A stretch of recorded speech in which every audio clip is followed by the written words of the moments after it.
Yekuenda kuchikoro ndo paakatanga kuita dambudziko ramaziso. Ndo pakatanga kuita dambudziko ramaziso. Right. Paakatanga chikoro ipapo achienda achikura anga asingatombooni completely. Anga asingaoni completely. Primary akaitira kupi? Akaitira kuMusume, akazobva ipapo akaenda kuMunene, nongowa kumberengwa zvakare Munene yacho. Tinonzwa isiso kuti pane imwe nhambo waimbofudza mombe. Waifudza sei mombe yasingaone? Ndingati Paul waiva munhu waifarira zvangosiyana siyana. Adoti vamwe vakomana vachiendawo kumombe, waidoenda kumombe kana zviya zvekudiwina navamwe vaidoita zvaitwa nevanoona izvozvo neye vaizviitawo asingaoni kudaro. Saka mombe waikwanisa kudzora sei mombe yasingaoni?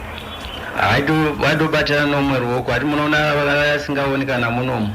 Anogona kudirector anoona kuti toda kuenda pabuilding ngatifambe so ngati ndo maitiro yangu chawo Paul. Saka amai vaigara naye sei, vaizvitambira sei kuti ndingati vaizvitambira nokuti vaikwanisa kumikira zvose zvaida kuenda naye kuchikoro. Saka ndoti vakangoti kana iri shama yaMwari, aiwa ndiMwari vaichawa chezvidaro, saka ndotomuchengeta ndakadaro.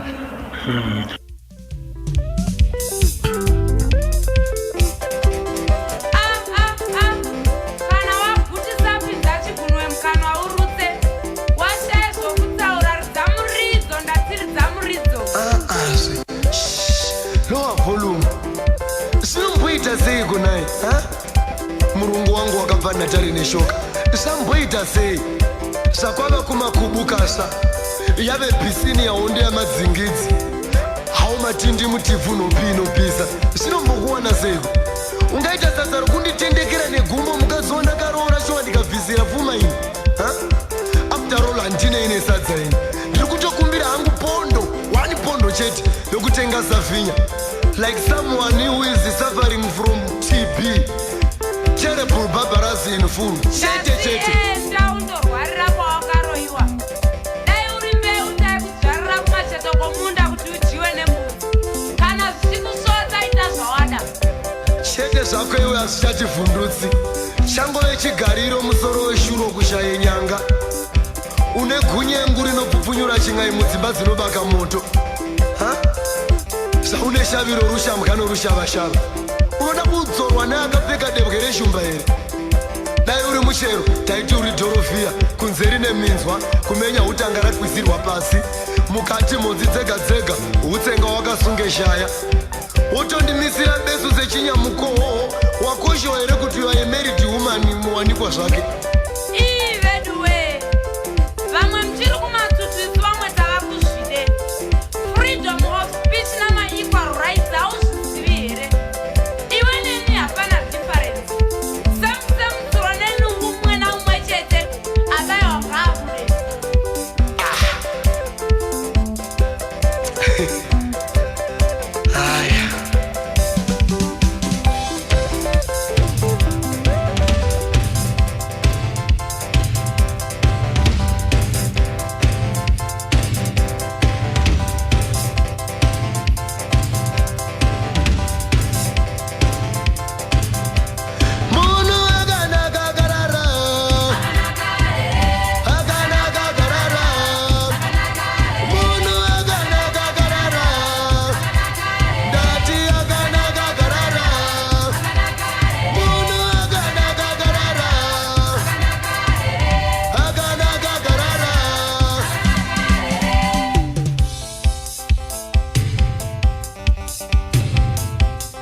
DJ Scissors hanzi munhu akanaka akarara hanzi akangomuka chete chachimwe chinhu something aiwa aunazonyatsoibata zvakanaka manje hanzi notonzi by mistake futi kuti munhu akanaka akarara hanzi akarara anonetsa futi anorota hope akafa chachinganga mutaitai chipoko saka munhu is so good forever abva angoconclude ka1 abva anopedza right iwewe ndonotambira kwabulawayo ende matairi aigunyanya kwabulawayo ndokwakuri kwakeko wakambowana umukana here wokupinda mushow yake uyezve zvazvakamira sei marangu chele something mumataviri mene mataviri hava nomunyama mukuru kakuru ngoba nzange ngimbone kakuru but ngangachonchela kuti ngihambe showeni yakhe. All I can tell you ukuthi mataviri wayejiva ndoda mataviri wayejiva and wayekwanisa ukwenza lokhana esingathi ku-interacta nama-audience uyabona ngalesiyana isikhathi anti ama-artists zvaita ama-artists akawanda aingoya kustage voridza nziyo dzavo vopedza kamwe kamwe chete voridza kamwe vopedza voridza kamwe vopedza pasina kana mbotaura nevatsigiri mataviri akasiyana handiti kam mataviri aitotaura navo achitofara pamwe pacho dzikamboenda ikoko kwavari dzomboimba navo. That guy was something else. Unoziva ndiye umwe wevaimbi wandoona nge akatsika kona yese every corner yeZimbabwe hapana paakasiya nekuda kwekuti ndo vamwe vevaimbi vakakwanisa kuwana mafacilities anga akakwana sevanhu vaitsigirwa nehurumende kuti bhazi ravo vanga vainaro vaifamba vari mhuri kudaro bhazi ravo vanga vainaro uyezve vanga vane generator saka papasina zvokuti growth point ipi chero kusina magetsi chaingotsvabadza aidoko kupera singakohlwake futhi ukuthi ngitsho nenhlanganiso eJairos Jiri yadlala indima enkulu kakhulu ukuthi uPaul Mataviri abe lapha khona ngoba ngesikhathi uMataviri esacula neJairos Jiri yaba bemsupplier ngento zonke ama-instruments ibhasi yona ekhuluma ngayo ngitsho even indawo zokulala nakho konke ibona ababemenza ukuthi abe lokho ayikona. So iJairos Jiri Association played a very big part. Jairos Jiri pakadaiso apa atifanire kuikangano atifanire kuisiya nekuda kwokuti ndo kwazvakatangira ikoko ndo vakakwanisa kuona tarenda kuti aiwa apa pane zvinhu apa pane tarenda apa so asset yeZimbabwe nekudaro regai tinzwe kuna munin'ina wacho achitiudza isisi kuti ko ivo mukoma vakapinda sei mumanzi.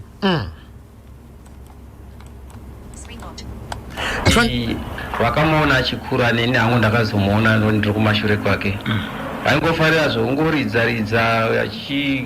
kare kwaiva nemagaba ziyezvi achiita chibhanju chake achiridza achidii asi vakazopinda zvemimhanzi chaiko kuti manje wava muimbi waidzidza kufulecha kugweru akamirira maresults ake A level wakasangana neJairos Jiri aicha show yayo ikoko vachoda unokwanisa kungoimba kana dzimwe nziyo dzaanokwanisa akaimba nziyo yaBob Marley obva veJairos Jiri vangomufarirawo bhendi reJairos Jiri vakacha no vakamirira maresults ako kudaro rega timbofamba newo chichira masongs waBob Marley ndopinda kwakaita mumanzi.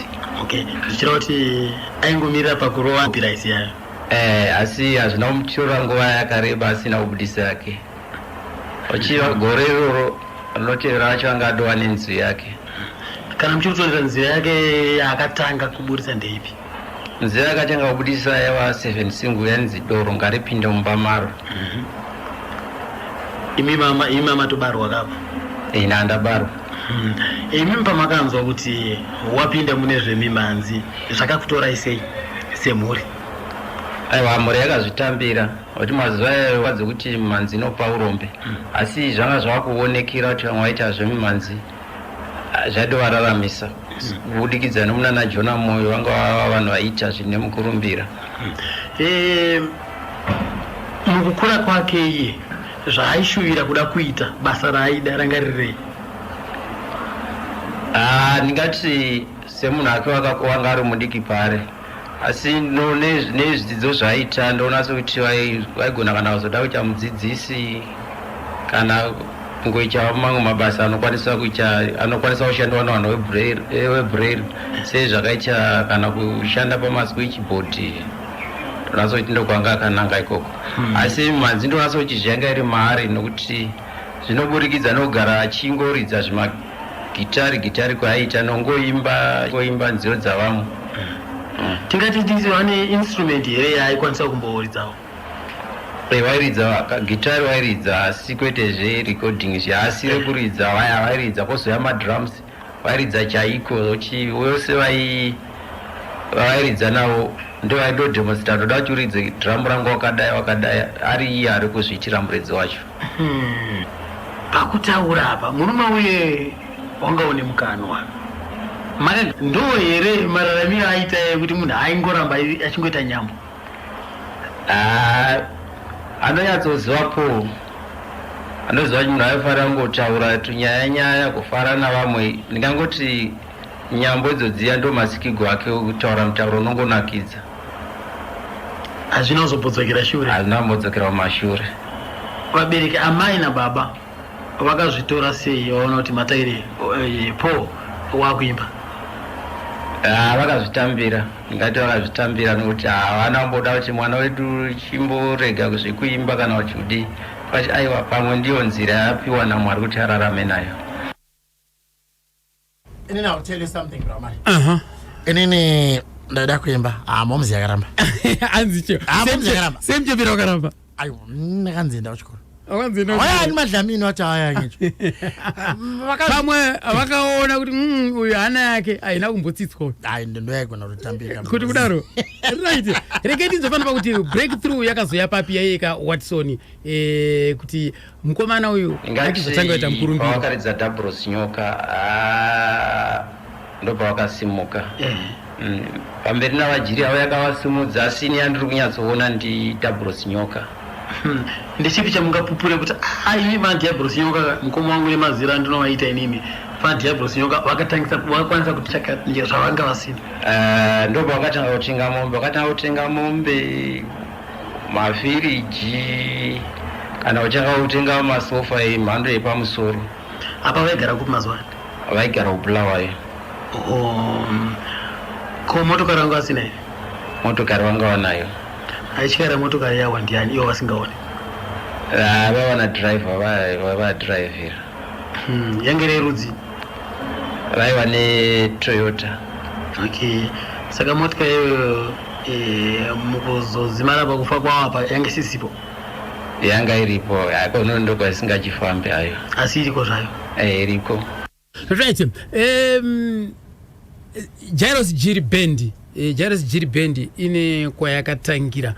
Kana ndichiri kurangarira inini ndakamboita hurukuro na Zex Manatsa kwanzi ndo vavambi veJairus Jiri Band ichiri kunzi Sunrise Kwera Kings. Saka ndodaro ndakawana mukana wokumbokurukurawo navo zvakareka mushakabvu Zex Manatsa regaiti vanzwe vachipinda mudariro naivoka vachitiudza kuti zvakatangira papi uyezve Jairus Jiri Sunrise Kwera King ndisi takaitanga naFana naDube yakazofira kwa Mtarwe. Ndisi takatanga tiri vatatu, inini naSteni naFanya naDube. Tasvika kuBulawayo ikoko mukova vagara pamuzirika munenge Guveja paDiesel nepaJairus Jiri.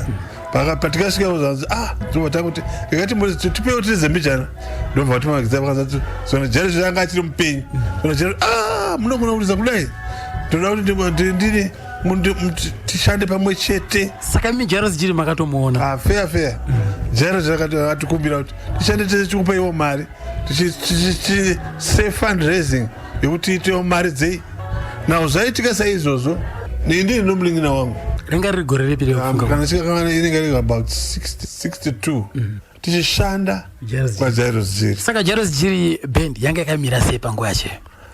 Jairus Jiri ndingati nguva iyo tiri muti indini Steni Zex Manatsa naFanya naDube aiwa wanga uri uchi ndingati ndini ndariza bass Steni ariza rhythm Fanya nandairiza ningi rhythm Steni ariza lead nyamwe akazo nokuti vaiwirirana nyamwe akazoti vachinjana augona madrum tarizo na Rafael Mboweni Wongo. Vaishaura ipapo ndiani? Vaishaura taiva nevasikana ndotovakanganwa mazita avo.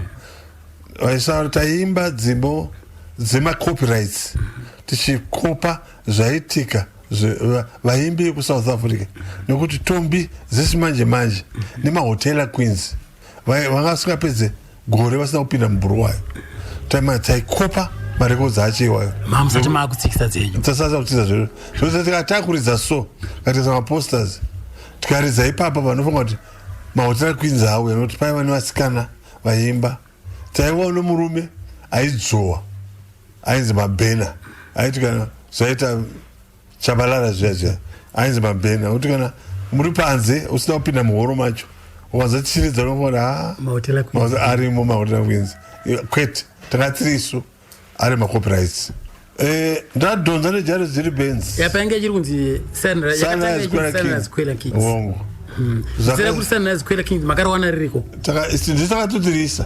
muchibvisa chi papasina zita ipapo papasina band now zvaitika saizvo munoziva kuti chinhu chese chakanaka chinga chida kuti kana ugere kana mudzimai kana ani zvimwe zvese mafashions anenge achiuya munofanira kuti ambongo muchiawanawo now zvakaita zvokuti pane murume ainzi Zamani Hombera Zamani baba waGibson Hombera kocha weZimbabwe iye murume uyo akauya muneziva tiri kuridza mubhawa so taita fundraising big bhawa world location ndobva vakumana munogona kuridza akomana ndikutengerei kamotikari nemaisu ndisi zvakanaka zvese izvi ndizvomangamanga to zvakanaka sikati tikutengerai tikati mudhara munozigona zvanziye ndobva titengera kabva auya nazvo ini chandikanakira mazva ndozvandikutenda izvozvo ndobva ndaenda kuna ani unajaro zvindati baba taona mumwe murume atitengera zvinhu zvakanaka zvokuti zvezvo hatida kuti shande nemi atichada nokuti taona zvimwe zvinhu zvakanaka zvana zvaro zviro aiwa oraiti vanangu zvotokumira kuti muite 1 month uchidzidzisa vamwe hasara izvi ndo vatata 1 month tichidzisa vanhu vasara vacho vasara nani nafanya nadhuve ini nomunin'ina wangu manje ndobva tabva manje takatangisira manje inonzi Green Arrows yakatangira kubulawa iko Green Arrows muchigara kunguboyenje ko yes pakumweduka ndizvozvo right wanzwa apa zvataurwa namudharazi X-Mananza kwanzi Jairos Jujiri yakatanga kuma early 60s kuenzana neDynamos early 60s kubulawayo kuenzana neDynamos kuenzana nedhimbare ayo ava vanhu vakuru so ivo vakazosidzirapo vanouya vakazouya vachisumudzira kusvikira tazowanawo ana Paul Matavire right vantori nenziyo dzavakatotsikisa dzekwela ndizvozvo ikuti nje asatorakalela nzoko umculo wakona yavo nganosachachacha like so hanzi anzi tairidza macopyrights nziyo dzepaSouth Africa pa mahotela Queens vazhinji ndoziva kuti vamwe matukeya vakatonzwa dzemahotela Queens vatombozivi kuti dzairira vengelele hotela hazvisizvo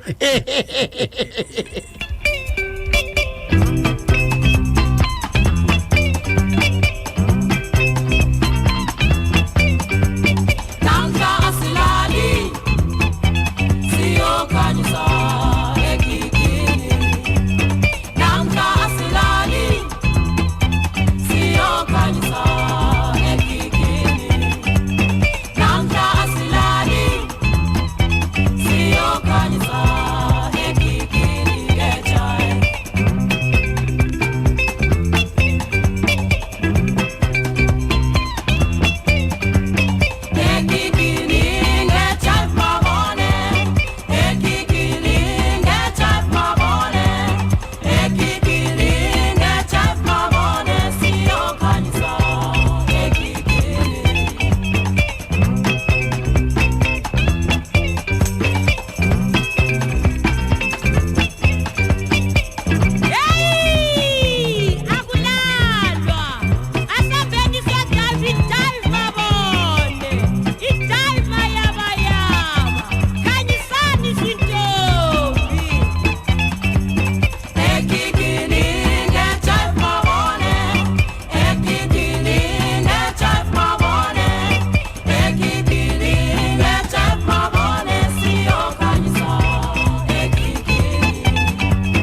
Sagas from the past zamakedzana dzinatengapo mbiri kadzakaita mukurumbiredzi Liberty ndichiri kuyoka tichiri kuchikoro izo tichidzidzwa idzi. Dziyo dzinofamba idzi mari. Kapena lezi ngoma zimnandi lezi. Izo tinesa zenza tina vanye safisi kuba ngabasakazi. Mawulalela abanikazi bomsakazi bokushaya ubaba uJabulani Mangena, ubaba uHarin Leya, uInglam Nyathi. Nabanye yabona ukuthi ya. But one thing eyimangalisa umculo lo. It was dominated by ama ladies. Angazi ukuthi kathi basuka baya ngapi. Ukuthi madzima yakazoende bepanyedze manzi. Asisimanje manje shinji. Papa sasimanje manje sina ama ladies. Izozo. Androwa. Saka ndo dzaitedzerwa nana Mataviri. Nana Jairos Jiri Band vachangotanga. So you realize ukuthi uMataviri wachefika nti in 1982 wa recorda lapana I something odoro ngaripinde mbamaro wachincha isound ye Jairos Jiri. Jairos Jiri Band yayicula umculo osakanindo ubicula umculo osakhwela antabona noma ichachacha but uMataviri brought a different sound eyasuka ya acceptwa ngabantu abaningi kakhulu. That is why wasuka waba ngufrontman wakhona. Aicho kwa Matereka kubva pamusambo iwo pakauya ana Paul Mataile ndipo akabva vangochinja musambo wakuisa kusungura yedu yemuno inotambika inokwanisa kunzwisisika nesu isusuka vana vevhu vana veZimbabwe ndosaka makazonamika musambo waMataile wakazomusvitsaka aparepo zina yazvo pana umwe watakaita mhanza yekukurukura neudare ukati tinobatawo vacho vanenge akashanda nawo tichinzwawo kuti vane mbinge vakafamba sei kuti tinyatsokunzwa zvakawanda panzvimbo kuti isisu tichingosvera tichingowawata badzi aiwaka tikapota tichinomboziva zvese hatizive zvese saka unozva ukabata vanhu vanenge vakamboshanda naye vanokwanisa kukudza so ndinavanzwa dzipanapa Shanangurai Gwama Shanangurai Gwama ndakavatsvagazve kuziva ndavawana ndikati aiwa tete imbouyai mumbotitaurirai kuti maifamba sei naro gamba iri Paulos Mataile Ini ndinonzi Shanangurai Gwama ndakaberekerwa kundanga kujerera kuzaka uko ndokwandabva kumusha kwangu. Ndakaberekwa musi wa10 October 1970. Chikoro ndakafunda pa St Andrews Mission kujerera. Ndakafunda kusvikira grade 7. Ndaita grade 7. Ndakazoenda secondary education yangu kwa Munjanja ku St Joseph. Iri ikoko futi kujerera. Ndakaita form 1 neform 2. Ndipo pandakazonzwa Jairos Jiri yabuya pa St Andrews High School pandaidzidza. Ndaona band vose kuona kwataingeta mashows. Ndokubva ndazotaura na principal pachikoro pandaidzidza ipapo ainzi Nengezi. Saka ndiye akataura manager director vainzi Robert Zengeya vanobva kuGweru. Vazengeya vakabva vati mwana uyu sezvo achiri mudiki nokuti ndakanga ndane 16 years. Nguva iyoyo vakati mwana ari under age. Ndopa vakachiti chienda kuna vabereki vako undokumbira kuti uvataurire kuti ndakuenda neJairos Jiri. Kumimisha mama chiwa kuda kuenda neJairos Jiri muri mudiki wezve muri pachikoro chi. Inini ndichiri pachikoro ndaingofarira kutamba traditional dance nokungoacta zve kungo madrama neini ndo zvandaingofarira kuita nekungoacta kungoita mafanizi. Ndo zvandinongofarira. Apapa handini musati mapedza chikoro. Ndakanga ndisati ndapedza chikoro. Saka sei makada kuenda mimi nebendi musati mapedza chikoro? Ini ndakatongoona kuti chekumirira pakanga pasisina nokuti baba wangu vakanga vashaya. Amai wangu ndobva vanditaurira kuti handisisina mari yokuti ndirambe ndichikuendesa kuchikoro. Ndokubva ndatoona kuti zviri nane ndiende zvangu kubasa. Ivo vanga vatoda munhu webasa.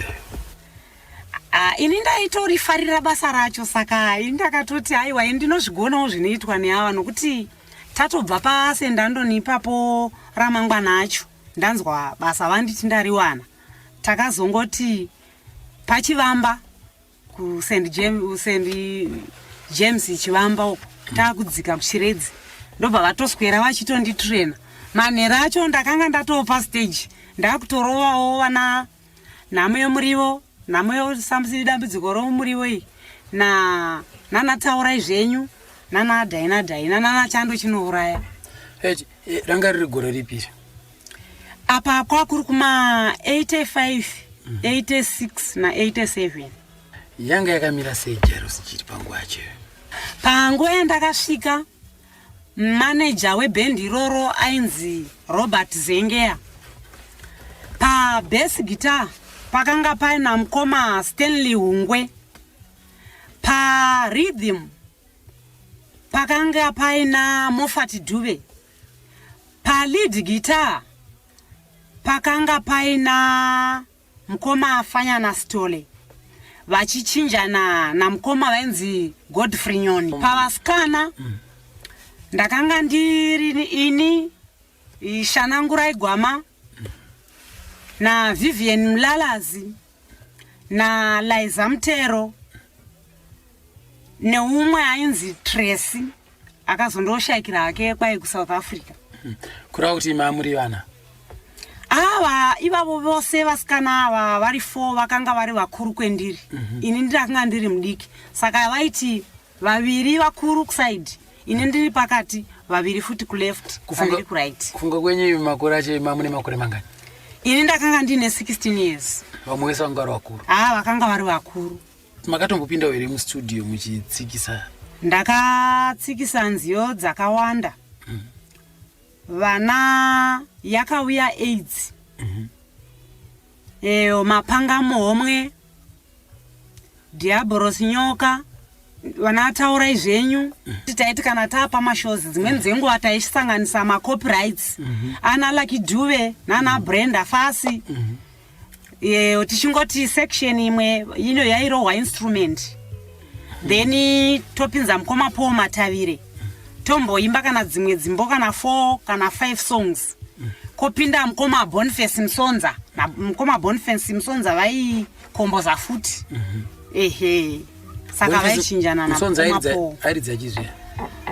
Mukoma Boniface vaiimba bedzi. Vanga vari disabled ku Jairus Jiri. Ndiani nani muchitaura kuti ningi naningi angane airarama neurema wakati? Ndichitanga na Vasimangaliso Dube vakanga vasina maoko ose. Saka taitoti kana kuacha taivabatsira kuacha kuvapa chikafu. Saka Vasimangaliso vaitei kubendi? Vasimangaliso vakange vachimboita zvehandkerchief vachimona kana zvefodya vachisafodya pakati pezvigunwe kumakumbo vachiputa fodya negumbo. Ndeo zvimwe zvezvino futi zvaitipa mari. Handkerchief vaita sei? Vaiti vakamona kudaiwo vaisa mukanwa kudaiwo negumbo kudaiwo vodhonza kudaiwo ona vakuputa fodya zvekare. Kwazoti Moffat Dube akanga asingaoni akanga ari blind. Airidza rhythm. Kwauya William Dube airidza saxophone. Na Jafet Ndlovu airidza saxophone. Na Zirene Hamura airidza anga asingaoni futi Zirene. Na mukoma Boniface Msonza vaiimba vari mukomboza futi. Ndo vakanga vari disabled. Na iye the late Paul Matavire aiva ari komboza futi. Ndiye vakanga vari disabled. Na Rubberman ainzi Mundoza. Aisa makumbo pamusoro pamafudzi apa. Achiita zveurubberman achiridzirwa nziyo. Asi tingata Rubberman iye Mundoza yanga akaremara futi? Mundoza akanga ari disabled kumakumbo. Ndo urema hwakanga ainawo. Saka kurava kuti vazhinji vanga vari mimo vanga vese vanga vane mukana wekukombodza nziyo? Wongu hapana munhu airambidzwa kukomboza nziyo. Nokuti ndakazomboshanda futi navamwe mukoma vainzi Loveness Vuvhu yavo kwachiundura. Vaikomboza but ari munhu wemukadzi achitokomboza nziyo dzainakidza vana Asisi iye mwemo kwai iye Marosa. Ndirekereni amai ndiende kumuzi, ndirekereni amai ndiende kumuzi. amaiweyo aenda tupa aema amaine aenda tupa akati choka huko totamba manje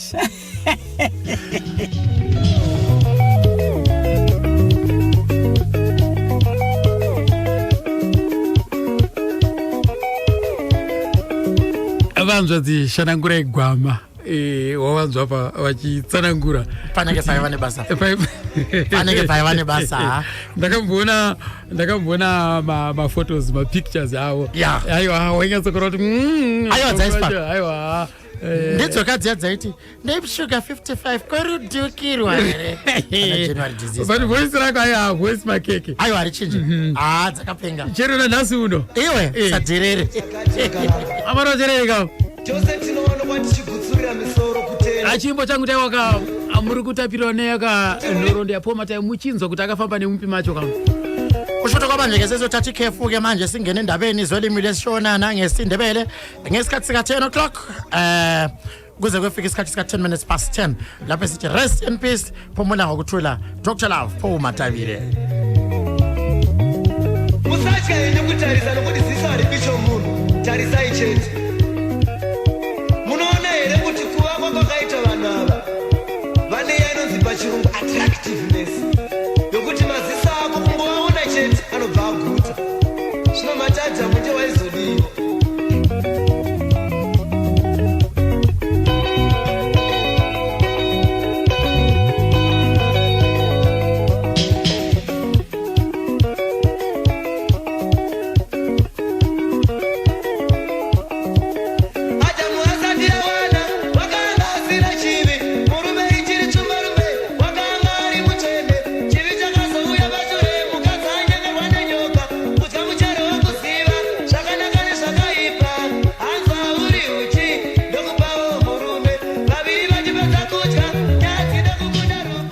jakona chalonga chinjangu apano pa National FM alimkwenda nejo National Driver pampepeka na chimwena radios pa Radio Zimbabwe hapo ka ulendo wa DJ Caesars Liberty Lupahla utene wenda sambano sije pana 10 o'clock kwenda tupikane ngani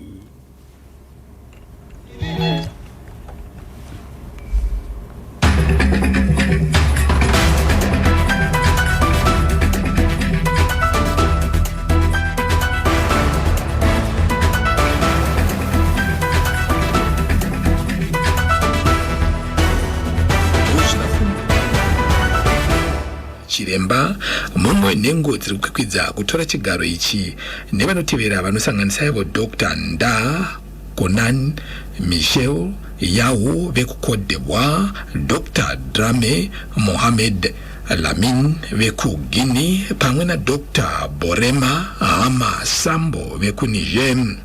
Muzvinafundo Janabi vanotikana vakasarudzwa vachavandudza mashandiro echikamu chezveutano vachikoshesa kurapwa nekuwaniswa kwevarwere vose rutsigiro rwezveutano. Kugukwidza kwamuzvinafundo Janabi kwauya zvichitevera kushaya kwaDr Faustin Ndugulile avo vakanga vasarudzwa kuti vazotora chigaro ichi muna mbudzi gore rapera. Komiti yedunhu reAfrica musangano reWHO iri kukasika kufambisa urongwa hwekuitwa kwesarudzo idzi kuburikidza nekuita musangano kuchishandiswa michina yechizvino-zvino yekufambisa mashoko musi wa2 mwedzi unouya. Masangano anoti reSouthern African Development Community SADC pamwe nereEast African Community EAC avimbisa kukasika kutevedza gwara rakabvumiranwa nemasangano maviri aya rakananga kupedza gakava ranetsa muDemocratic Republic of Congo DRC. Kutanga kumwedzi wa kukadzi vatungamiri venyika dzedunhu reSADC neEAC vakaita musangano wekutanga wakananga kupedza gakava reku DRC pane musangano wemakurukota emapazi enyika dzesangano reSADC pamwe chete neEAC waitwa kudare reparamende kuMount Hamden nhasi umusa chigaro wekanzuro yeSADC Council of Ministers muzvinafundo Amon Murwira vati zvakakosha kuunza runyararo kumabvazuva kweDRC. Mumwe wavanasa chigaro vemusangano uyu uye sachigaro wekanzuro yesangano reEAC vanoremekedzwa Musalia Mudavadi vanoti kandi kwakuzvombo pasi kwakakosha zvikuru mukunza runyararo kuDRC. Sonda rapera musangano wavatungamiri venyika dzedunhu reSADC wakaitwa kuchishandiswa michina yechizvino-zvino yekufambisa mashoko makabvumiranwa kubvisa mauto esangano reSADC aishandira kuDRC zvishoma nezvishoma.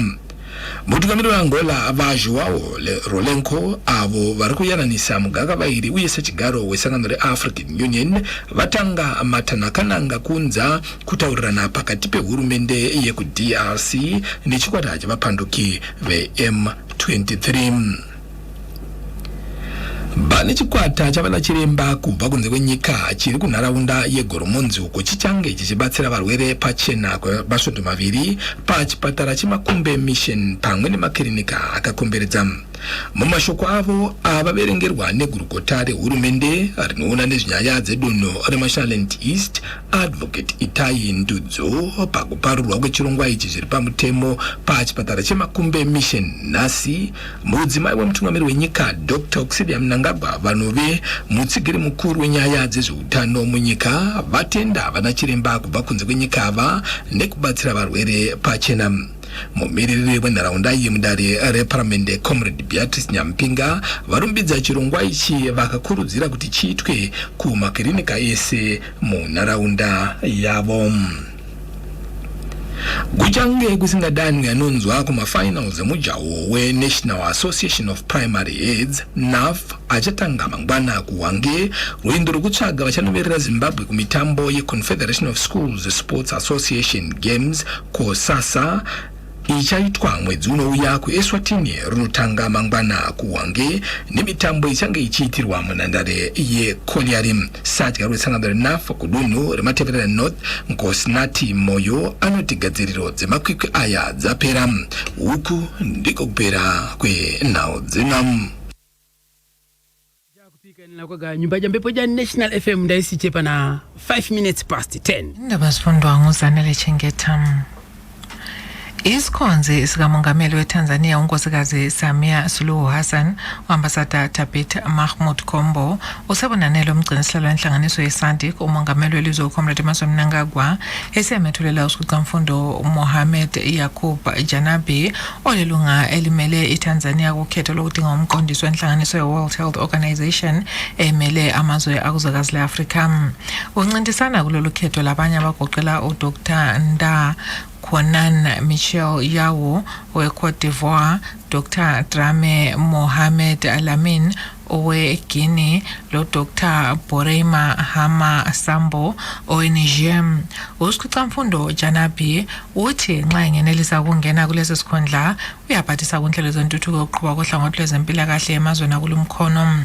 Lolu khetho luza kulandela ukubhubha kukaDr. Faustin Ndugulile ngoLwezi nyakenye. Yikomiti emele amazwe akuzwekazi leAfrika kunhlanganiso ye-WHO ithi kuqakathekile ukuthi lesi sikhundla sigcwaliswe kungekudala. Ngalesi sikhathi ukhangelwe ukuqhutshwa umhlangano lalabo abancintisana kulolu khetho mhla ka-2 wenyanga ezayo. Inhlanganiso ye-Southern African Development Community SADC le-East African Community EAC sezivumelane ukugcwalisisa izinqumo ezavunyelwana ukuqeda ukudonselana okukhona kwele Democratic Republic of Congo DRC. Ngonhlolanja lonyaka inkokheli zamazwe kunhlanganiso yeSADC le-EAC zaqhuba umhlangano ziphana amaso okulwisana lokungezwana okukhona kwele DRC. Namhlanje kuqhutshwa umhlangano we-Joint Ministerial Meeting wenhlanganiso zombili lezi emzini omutsha wedale leParlamente eMount Hampden. Ekhuluma emkhosini wokusungulwa kolumhlangano ngokusemthethweni umgcinisihlalo wenhlanganiso yeSADC Council of Ministers usiqhuthamfundo Amon Murira uthe ukuletha ukuthola kwele DRC kuqhatheke kakhulu ekhuthazeni ukuthola lokuhlaliseka emazweni akuzwekazi leAfrika. Umgcinisihlalo wenhlanganiso ye-EAC Council of Ministers uRight Honorable Musalia Mudavadi uthe ukukhuthaza ukukhumisana umlotha uqhatheke kakhulu ekuletheleni ilizwe le-DRC ukuhlaliseka. Kuviki epheleleyo emhlanganweni oqhutshwe ezinkokheli zamazwe akunhlanganiso yeSADC kusetshenziswa imitshina kulezi nsuku kwavunyelwana ukuthi ibutho likhitshwe kulelo ngenkolelo kusetshenziswa izinqumo ezibekiweyo. Kunjalo nje umongameli weAngola umnumzana Joao Lourenço okwakhela inhlelo zokukhumisana umlotha obenjalo bengumgcinisihlalo wenhlanganiso ye-African Union useqale inhlelo zokuqhutshwa kwenkulumo phakathi kwahulumende we-DRC leqembu le-M23. Ngolequla lobodokotela abakwamanye amazwe elisesiqintini seGoromonzo kwamaviki amabili ukuyaphathisa esibhedlela seMakumbe Mission Hospital lasendaweni eziqaqeleyo. Embikweni awubalelwe ngumphathintambo kahulumende osebenzela esabeni seMashonaland East ongenjalo ukukhokhela inhlelo ze-devolution kulowo mango Advocate Itai Ndudzo emkhosini wokusungulwa kwalezi nhlelo ngokusemthethweni namhla. Umkamongameli uDr. Auxilia Mnangagwa ongumsekeli omkhulu wenhlelo zezempilakahle elizweni uncome odokotela bakuleli abasebenzela kwamanye amazwe ngokusebenza nzima ukuphathisa uzulu eziqintini. Uzulu eziqintini ekhokhelwa ngummeli walo mango edele parliament Comrade Beatrice Nyampinga uzincome kakhulu lezi nhlelo. Odokotela abanhlanganiso ze-United Kingdom ezimbili ezigoqela e-Global Health Volunteer Fellows leye Hope and Salvation bakhangelwe ukusebenzela kuleli kuze kuyofika kumhla ka-31 wayenale inyanga. Kwezemidlalo amalungiselelo ama-finals emidlalo yokugijima phansi kwenhlanganiso ye-National Association of Primary Heads NAF eqala kusasa eWange asekusibanga phezulu. Le midlalo yamalanga amathathu nokukhetha abadlali abamela isizwe umncintiswano wenhlanganiso ye-Confederation of Schools Sports Association KOSASA eyaqhutshelwa elizweni le-Kingdom of Eswatini ngonyanga ezayo. Le midlalo eyangenwa ngabadlali abaphuma ezabelweni zonke zelizwe yaqhutshelwa enkundleni ye-Colliery Stadium. Lo mbiko ugcizelelwe ngumgcinisihlalo wenhlanganiso ye-NAF esabelweni seMatabeleland North uNkosinathi Moyo. Siziphetha lapha ke lezi ndaba.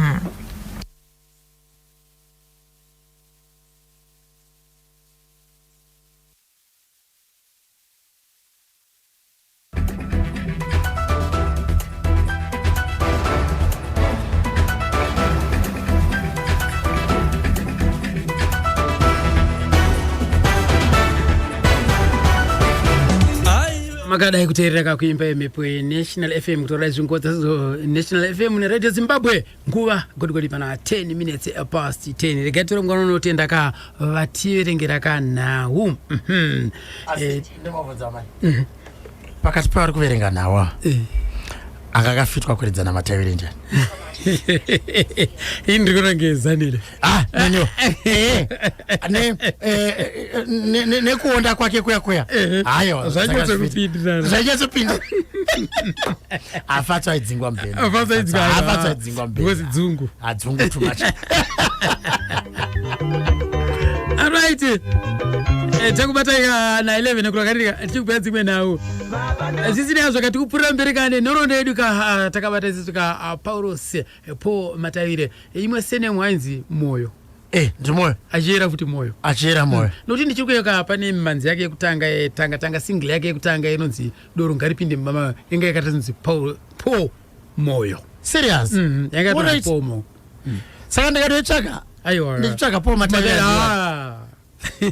unetsana na marire hakuna nzira yakadaro hakuna nzira ukachitsvaka unochiwana chaita vana vateerere nesu vabereki vevana tichinawo rukudzo pamafaro evakuru vananga vasunduruke tisataura zvinoyadzisira vana varipo.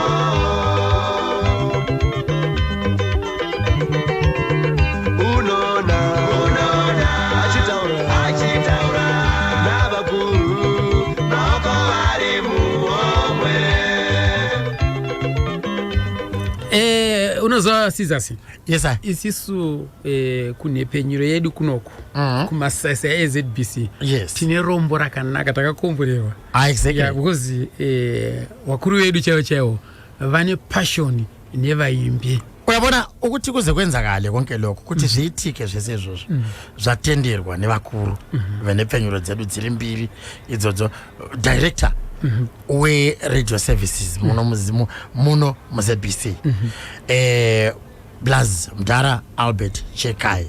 Unoziva kuti kumashiroko zvanga zvisingaitike izvozvo. Ayo. Ataure chokwadi uma. Makore mangani. But Pepe unoziva boss Albert Chekai. Yes. Vakatita kuti tipemberere futi Leonard Dembo paya. Exactly.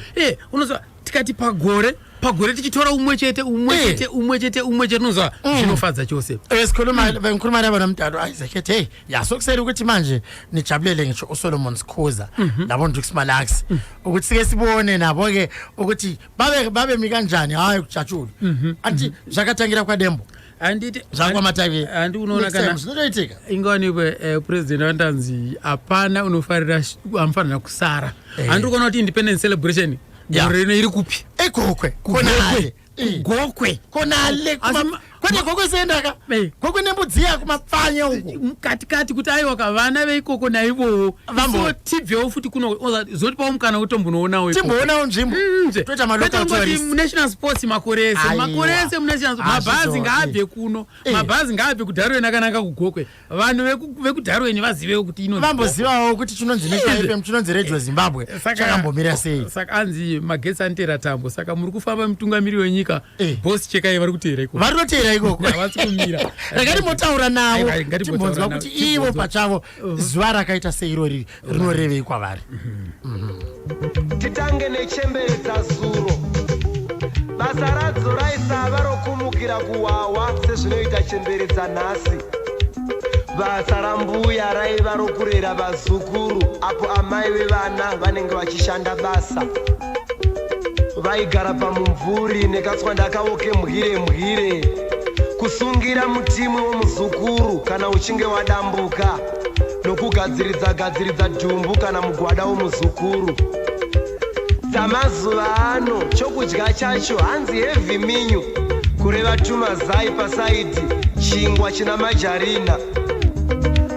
Ngatimbotarisaiwo idzo harahwa dzamazuva ano hadzichada kudanana nechemberedze zera radzo muvana vadiki zera romuzukuru wavo. Ukati naikule ndeipizvo yamavakudhonza zvikanzi boys no worry kuseva ndinosiya nzondora love has no age. Ndinoda yeye mudiki yanga stoko vachiri kutemwa dzinobuda ropa. Ona uti kukomana twacho twamazuva ano hatuchada kudanana nemhandara dzezera hatuchabviri muchembere rukono. Ukati nai mwanangu ndeipiko yawava kutamba kudanana nambuya vako zvikanzi this is a modern world. Experience ndo inodiwa. Experience counts. Someone with 5 years experienced in love who knows how to love, how to hold, how to kiss tight love.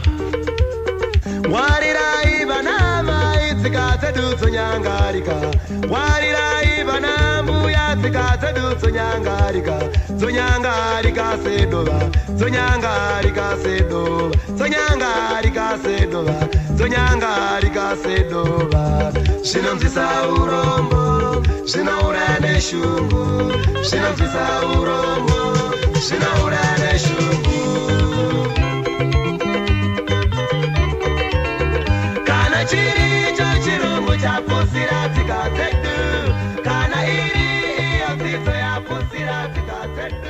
Zona vana nansi ndikanyimbo kosangidzana ndikanyimbo makacha kuti kupinda nako mazuwa kuchokera koyeka po matavire omwe tikugwira kambiri yake patsiku la lero pano pa nyumba ya mphepo ya National FM limodzika ndi Radio Zimbabwe. Ndikena ndi mbwana wanga kauya ulendo wa chimweneka DJ Scissors ukuti ulendo ndokuti Mkhululi Liberty. Kuti urendo ndokuti kuti urendo aiwa kamurwendo watiri kufamba ndovuka ndina boss Chekai pa wireless regati mbovanzwa Mr. Chekai. Hello Mr. Chekai. Yes. Maswera seko mdara. Ndapera ndikwazire umari. Vakatoterera. Ini nemskanzwa ndovunza mdara. Dai makapowa mkana mairidza na matayirere. kungoti voice rekuimba ndora ndisina but pastage maimbomira handikuziva kwena makumbo angu tuye kwaleft haya aidzingwa mubendi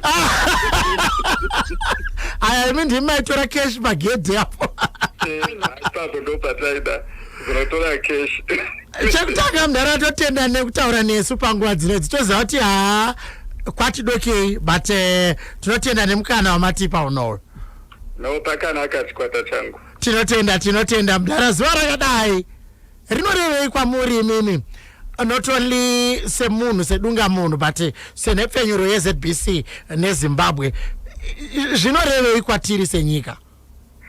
Ndichatanga sedunga munhu. Yes. Chekutanga gamba ratiri kupemberera nhasi rinonzi Paul Matavire. Ndiye muimbi wevaimbi tichikura taiva vanhu vechechi kaisina zvinoti tiri vechechi asi redio yakatipandutsa kuona mabhendi tatisingatongoendi kumabhendi asi bhendi rataiziva iJairos Jiri bhendi vachitendera vachiita feti yavo iyaiya. Okay.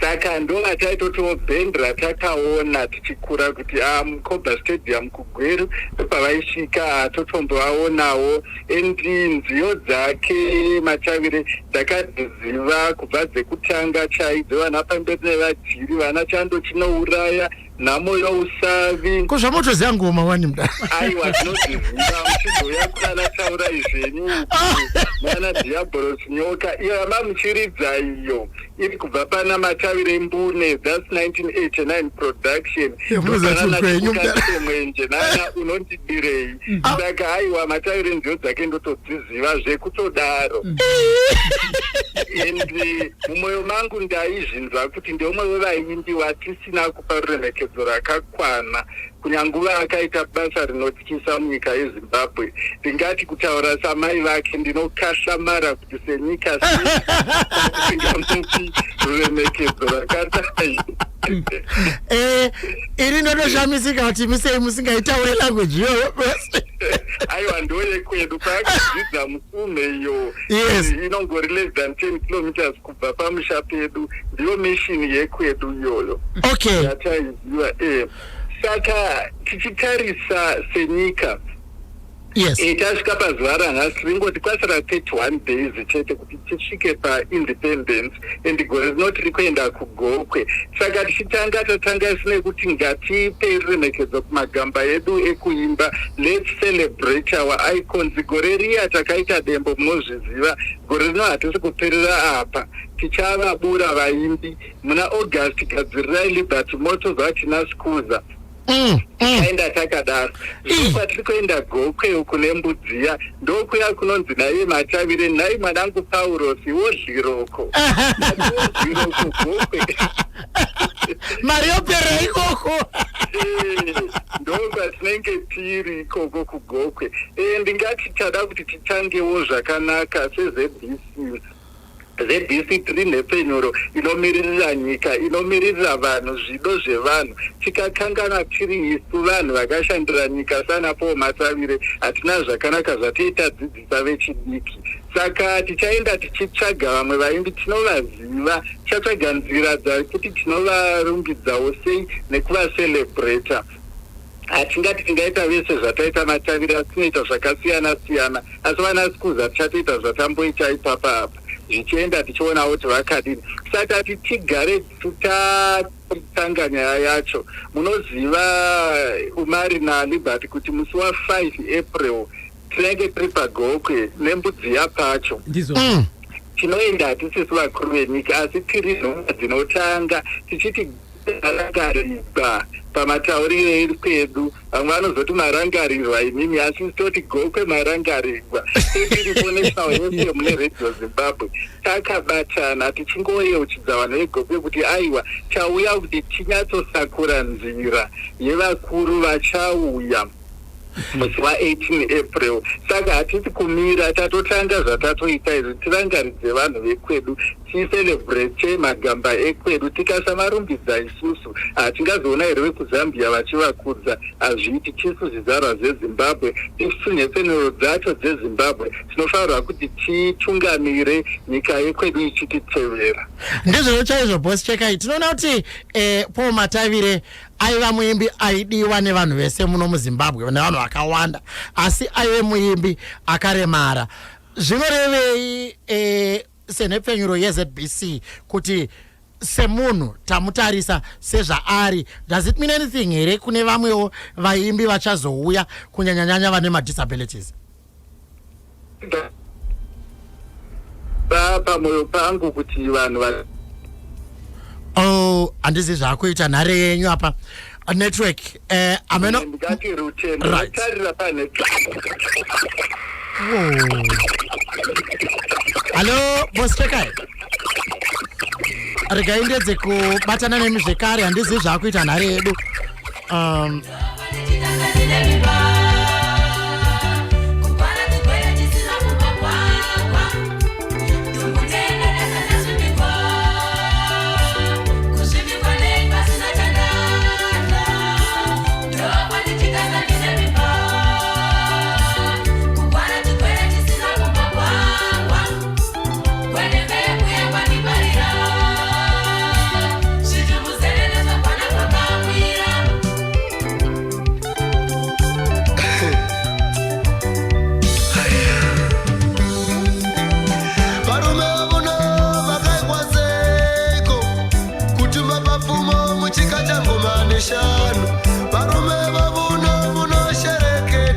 Tine urombo chosekane kuti nhare yazodambuka apo kapo masaisai kuita jerasikana sura pose kwa kuguru kane pasina kumba okunorunya kunenge kwenyoka mutemarekewe kwekungoruma nezvaisingatli wesano munda wakakashosha zvinohwikwa pasina rushowa nyore kudliwa nembuzi zvino rushowa ndokuina pavanhu vavemindakani iye munhu ane pfungwa anozvifungira mvura namafuta vanokozviwanza isu toti kumakombo iko kuri kumakura zvirogwe minini kufupika kuziya mabhyari pashe isu toti mhandara idzo dziri mbana dzavene dai vakadzi venyu vachibwereketa kuti ndakazogwa shato inominya zvose namakupa dai vakadzi venyu. Tina urombo vateereri, ameno zvaita nhare yedu panapa tichiri kutaura naboss Albert Chekai vanova ivo vatitendera kuti chirongwa chino chigone kupfuurira mberi mushure mekunge tatenderwa zvekare nemashefu edu emastations edu ari mairi, aiwa Oprah Wami Isaac Munzapwa kanye noPrah Wami umfowethu-ke uSifelani Chikwape bavumile ukuthi hayi madoda anisebenze lapho kahle kahle ke nisebenzele isizwe. Sithi rest in peace Dr. Love Paul Matavire, 20 years namanje sisakukhumbula. Iri album arayenzi akanaka akarara album iri ndo rekupedzisira umari rakaita Paul Matavire nekambani yeGrama Records mugore ra1993. Zvakaitika ndezvekuti vabuda mucollege muna 1992 vakaita sponsorship kubva kune umwe wana muzvina bhizimusi kubulawayo. Utese tweli sponsorship leyo waqale yakhe band wasechiya yakhe Jairus Chiri. Ngemva uchi Jairus Chiri band waserecorda yakhe album yakhe yonei etwa munhu akanaka akarara. Wasekhipha ke ialbum leyi wasechiya ke icontract yakhe kayesayinele Grama laphana wasisiya kuba uTimon Mabaleka. So wasebenza kakhulu nomfowethu oBothwell Nyamondera, Native African.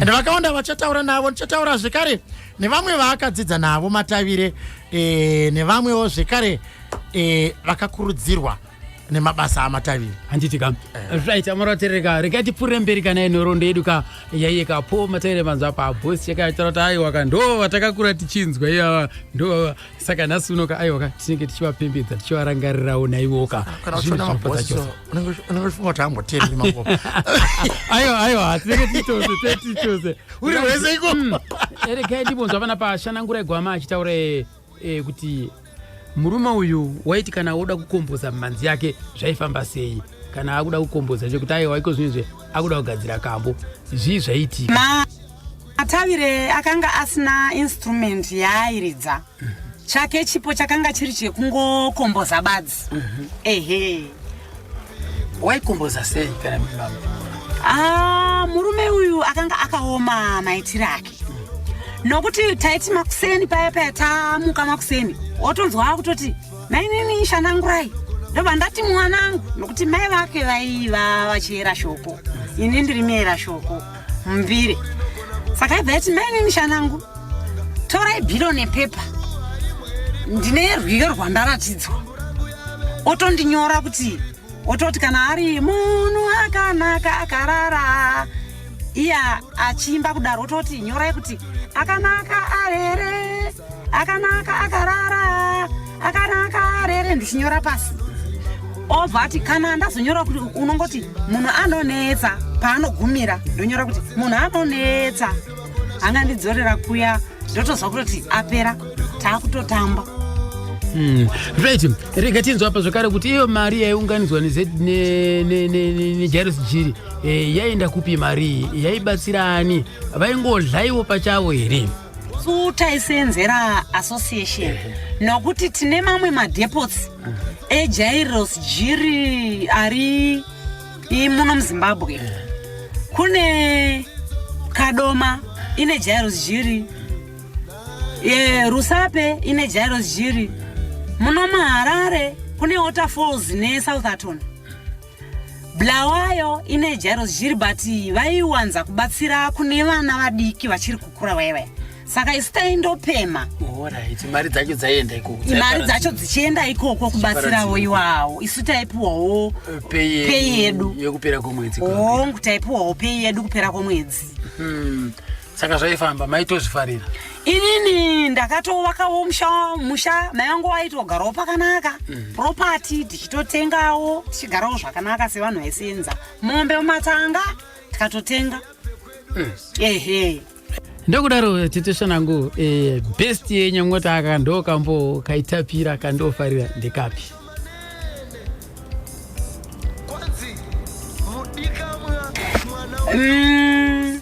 fanika chando chinouraya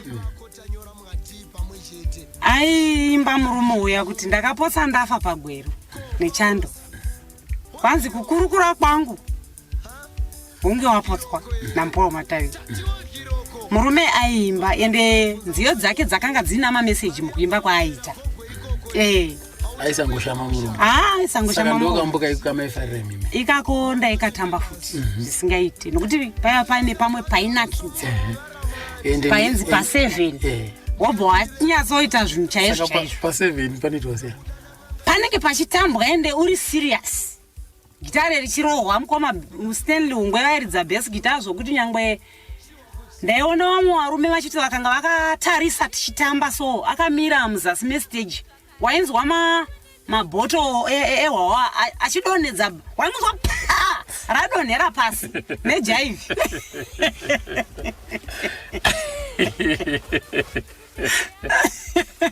akanyara kuti akabata zvinhu wainzwa fanika vamwe vana mukoma wanzwa vachiti mina ngifuna loanoole tsako mina asi imimi maisazonetswa here nevarume kana muchinge mazobva pastage papo taiti nguva yekuti pamwe tachaisa pamwe kana tisati tatombochaisa vaitonotivharira vototichengetedza vafanika kana dzimwe nzvimbo vaitotanga vaenda pamapurisa votoudzawo mapurisa kuti tine show yakadai mouya kuitira kuti tichengetedzeke takazombosimudzwa muuniversity of zimbabwe nevakomana kuiswa pamafudzi kujimwa pakaita hondo hatina kuzomboridza musi iwoyo kwanzi chi takubva kubhazi zvatakaita bhazi rakamira nechekuseri kwehoro iwo mastudents akubva kunodya vachienda muhoro manje kunoti vachitanga kuona show pakaitika hondo akwe vanogotanga nekukujima isei mimusati patakabuda mubhazi tapfeka mauniform kuti tichienda muhoro hapana kuzomboridzwa show chii chakanetsa amene kuti vakomanawo pauniversity of zimbabwe vanga vakuita nezvei ndobva vakuisa ipi mapfudzi takatakurwa kuendwa vakomana vaya vakutakanurwa ameno vakutitakanura vachitidzosera mubhazi hatina kuzomboridza zvikanzi haticharidzi zvikanzi hapana papa tingaridza sei rimwe zuva lakange ndafa umwe usiku ndakaposa ndofa iwewe Liberty ndio uri kuyuzeti ndio uri kuyuzeti na buru wako wanzi ane ndiye muri kuyuzeti na Evaldo muri kuyuzeti timu rangu kunoku anhu remazuva anoratsikama aive nguva yacho aiwa vainzi mayuba nguva yacho mbeva anzi hoekaora imwe chete dzese dzanguakamima nekuyuzeti musati daroma aiwa lero mutambi kakachiro nadembo chaiche pakatozopindira malectures ona apa anzi havana kuzoridza asi vangauya kuzovavaraidza havana kuzoridza dembo ende nevanga vasira havasi vasikana vakakonzeresa yavo dzakakonzeresa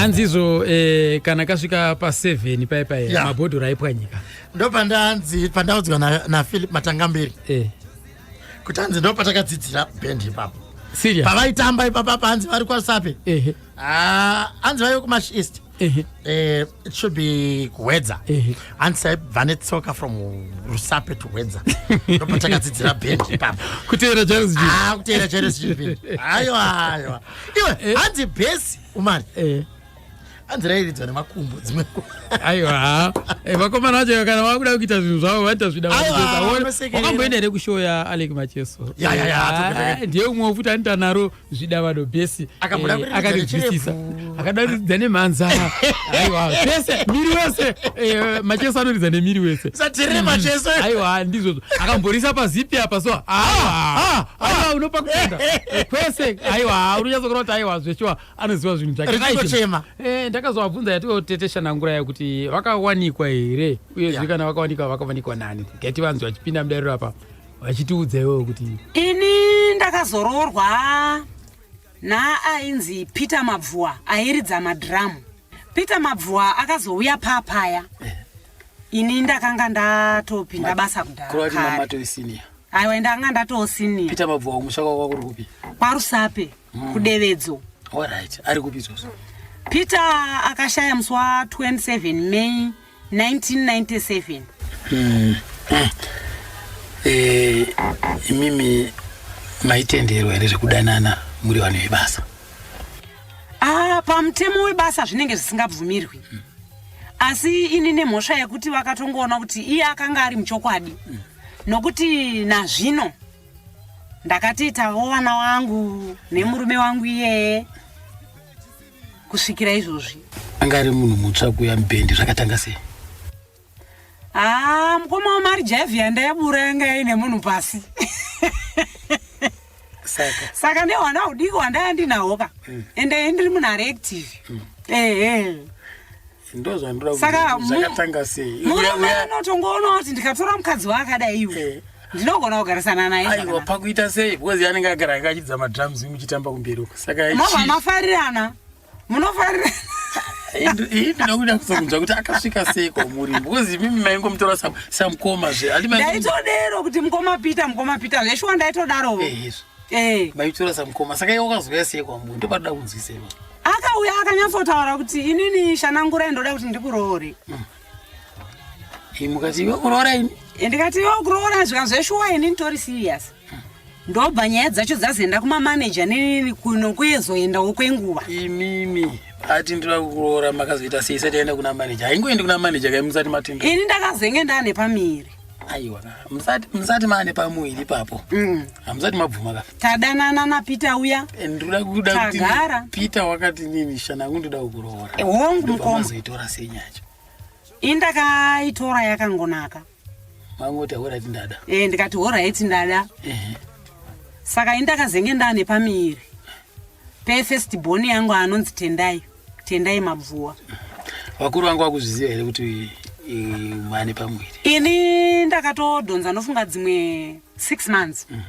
Saka nokuenda kwekukura kwenhumbu manje vakazozviona kuti shashaikai. Pane zvirikiitika pashashai.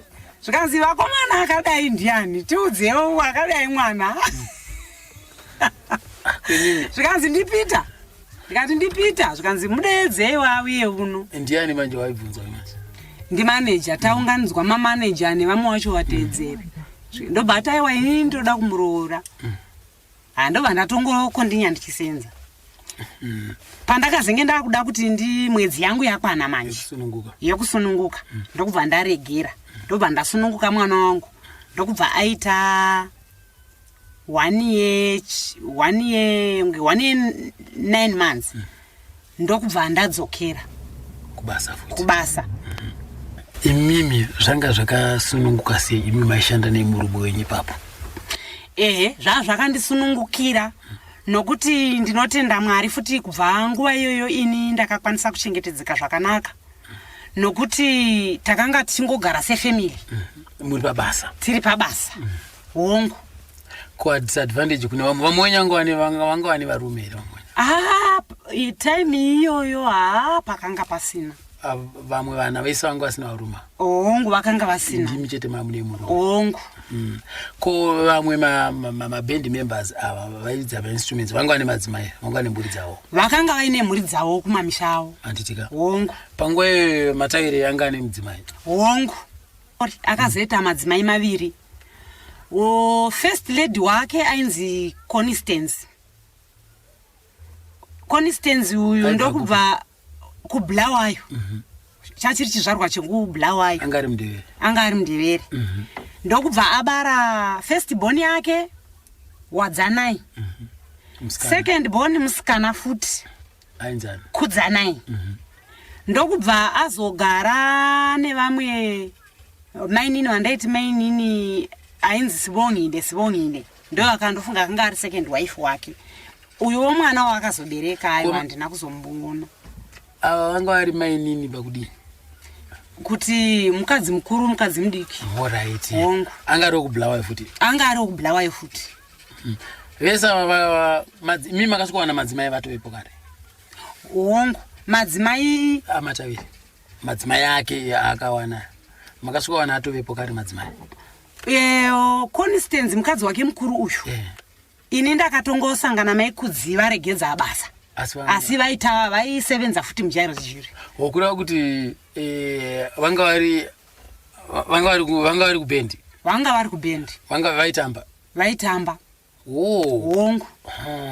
Saka nekufamba kwenguva vakazoregedza kutamba? Vatongoroorwa vakazoregedza kutamba. Ndokubva vazongoshayawo. Vane vana vaviri vasikana vese. Saka kureva kuti akatanga kushaya ndiwo maikudzi? Vakatanga kushaya ndimaikudzi. Kureva kuti vaimboitawo mabacking vocals pachikwata ikoko? Vaita mabacking vocals nekutamba. Hongu. Sibongile wakatouya vakatombogara vese namaikudzi? Kwete. Sibongile anambogara pamwe chete namaikudzi. Sibongile wakauya maikudzi vaenda? Vaenda vafa. Hongu. Ndopakazoya Sibongile? Hongu. Saka mwana muna kuziva mwana? Mwana handina kuziva zita rake. Asi vakaita? Asi ndakanzwa kuti kwai vakazoita mwana. Ndiwoka tete Shanangura Gwama vari kungodonongodza kudai right. Ndakavabvunza ndikati uye anoti lift pepa pane kambo kanonzi Tanga Wandida ndiani? Tete Shanangu tivanzwa apa vachititsanangura izvi. Mai vanoti lift Shanangura Gwama. Nindaidaro. Achinditi awo mai vari kubva uko dzakati kwesere here kana kuti dzakatamba nepo here. Ini ndobva ndati lift. Donzi muri vangani vanoenda vandati tiri vaviri nemurume wangu zvanzi chinzwaika mama imi chiuyai kuno mberi baba vagare zvavo kubhuti uko ini ndobva ndati chiregai baba vauye ikoko mberi zvanzi aiwa imi uyai kuno mberi ndobva ndati aiwa musandichonye musataura namaziso taurai zvenyu namuremo ndinonzwisisa ini ndinowaridza zambia yangu chiregai baba vauye ikoko mberi zvikanzi horaiti muchatevera nedzaadhamu mota yabva yasimudzwa saka nai tetesvarangurai izvozviya zvaitogarwa pasi zvonyorwa pasi aitogara pasi okunyorerai wotanga kukirema manje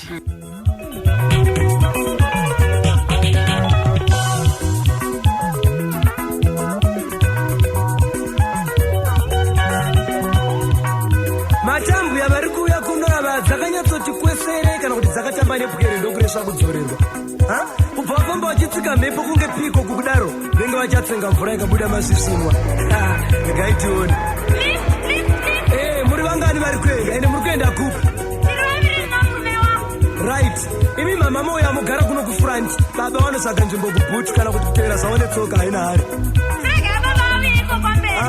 ka tiri kuita ona ladies ka hamusikona kuti makachena here muda kuzosiva mufamba muchiti vanhu vemichovha vakaipa uyai kuno mberi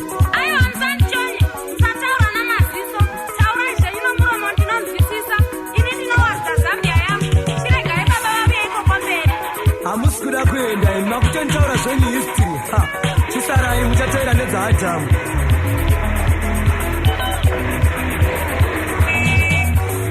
ona ladies oyaya mai mugare kuno mberi anzi liberty wotera ako kana netsoka azvina basa anza ina madam wayo gara mberi ayo azvina basa zvinopera mushere vari kuita ona ladies yakomala msadaro pakuchinja magiya manje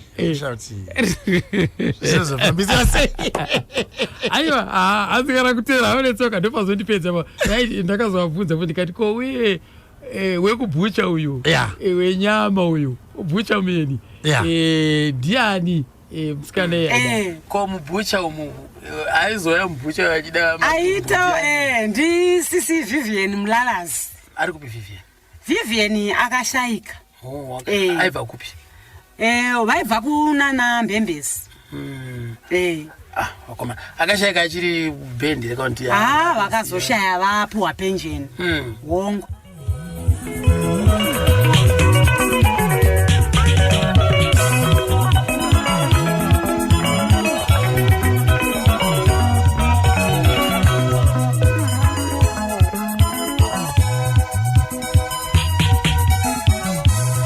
langa kuthiwa inyama iyashupa kulezi nsuku lo kumele ayizuze lo yes ngakunceda ngani mama inganceda ngezangaphakathi amathumbu wayikambi into eshuphayo kulezi nsuku madoda kodwa ke emfazini omuhle isiqhamulo amayezi esinjengawe ngingazama icebo sibili kodwa phela ngingakakwenzi lokho lami ngidinga uthando kuwe phela mama hawu njani mina ngumfazi womuntu njalo uyangibona ukuthi mina sengikhulile angeke ngathandana lo mntwana ongangawo njalo angikwanisa ukuthiwa ngezambani njengegundwane umfazi womuntu ukuthini ongasendoda yomuntu ngubani yi-draw lapho 6 lo 9 hawu njalo indoda yakho yona leyo oyitsho ayikufanelanga ngitsho amapangolini amahle njengani afita dino butcherman come man ngitika mkhaza idibha likhathana hey mama kusemagetsini lapha ubovusa use your medulla oblongata man uzakuthi sazi changamahu unoziva Liberty ndinobva ndagaya kuti dai wakaitwa bhuchameni wewe vanhu vese vaiwa imbokereka kamboenda muchaka kareke kamboenda muchaka aiwa ndati dai wakaitwa bhuchameni chichaitika raiti zina zaiwa vyachanyatsoka kwapaidza reketi mufamba nechirwa kwazichovanini apa pane musikana webasa uya ndiye umwe futi anondipedza tete Sharangurai wombotirondedza kuti musikana webasa wewe ndiani webasa uyu angariani ndo ndisisiliza Mutero musha kwavo ndokwachaka. Vachira penyu ngandakati. Vapenyu vari kumhiri kwemakungwa. Wakaenda mhiri. Ndo ndaitaura ndo yandifura kuti ngatisare. Okay. Vapenyu.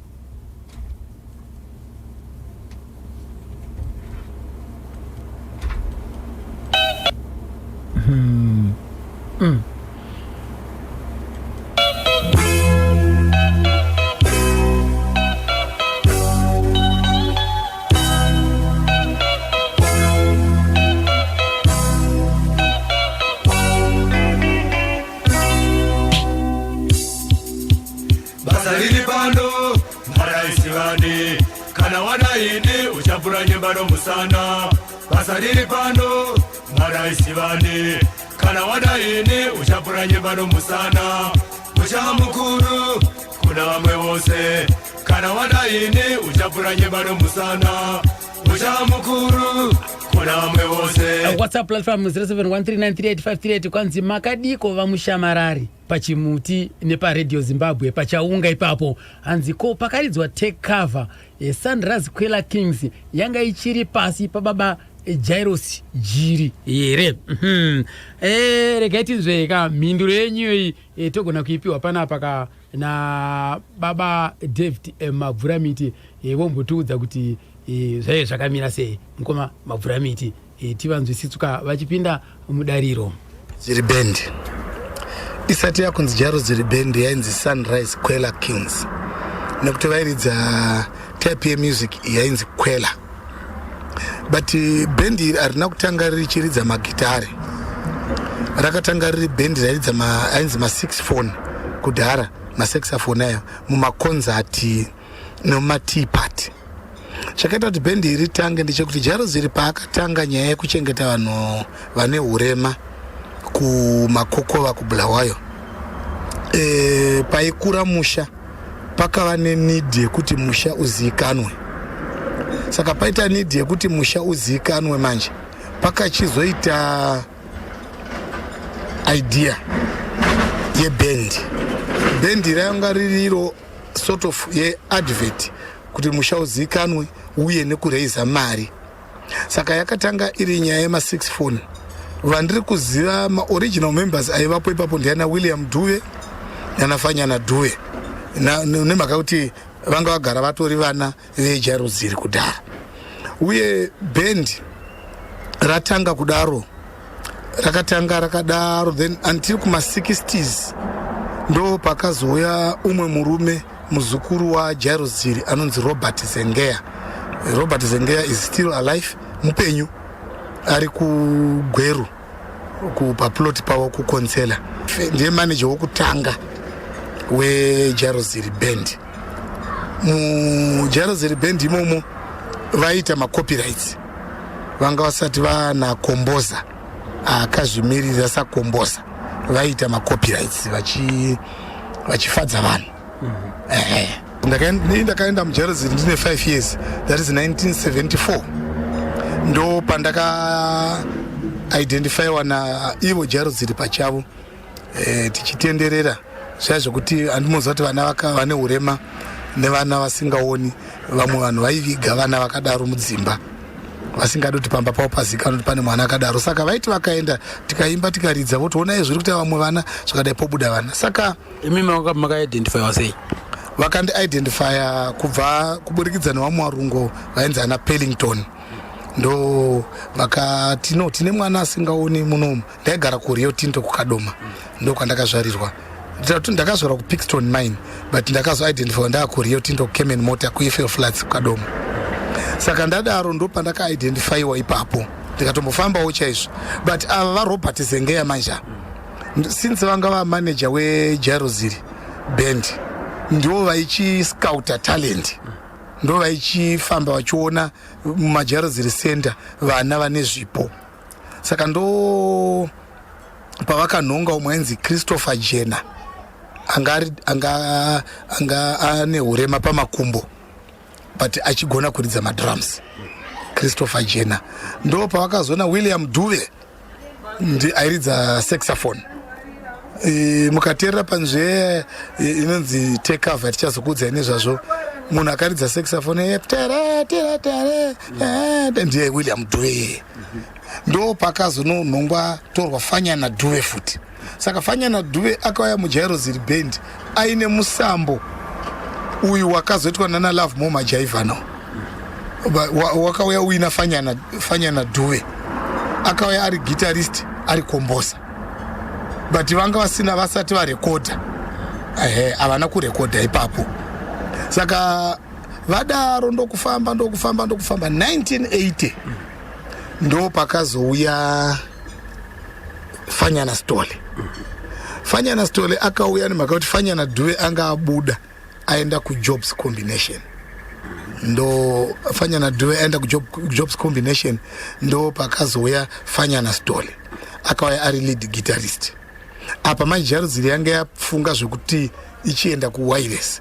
Saka Fanyana Dube akauya hondo ichipera ndo paakakomboza rumbo rwakanetsa nanhasi runogona kunetsa chero karunzwa Take Cover. But ava Robert Zengeya manja since vanga vamanager weJairos Band ndo vaichi-scouta talent, ndo vaichifamba vachiona mumaJairos Center vana vane zvipo. Saka ndo pavakanhonga umwe ainzi Christopher Jenner anga ane urema pamakumbo but achigona kuridza madrums.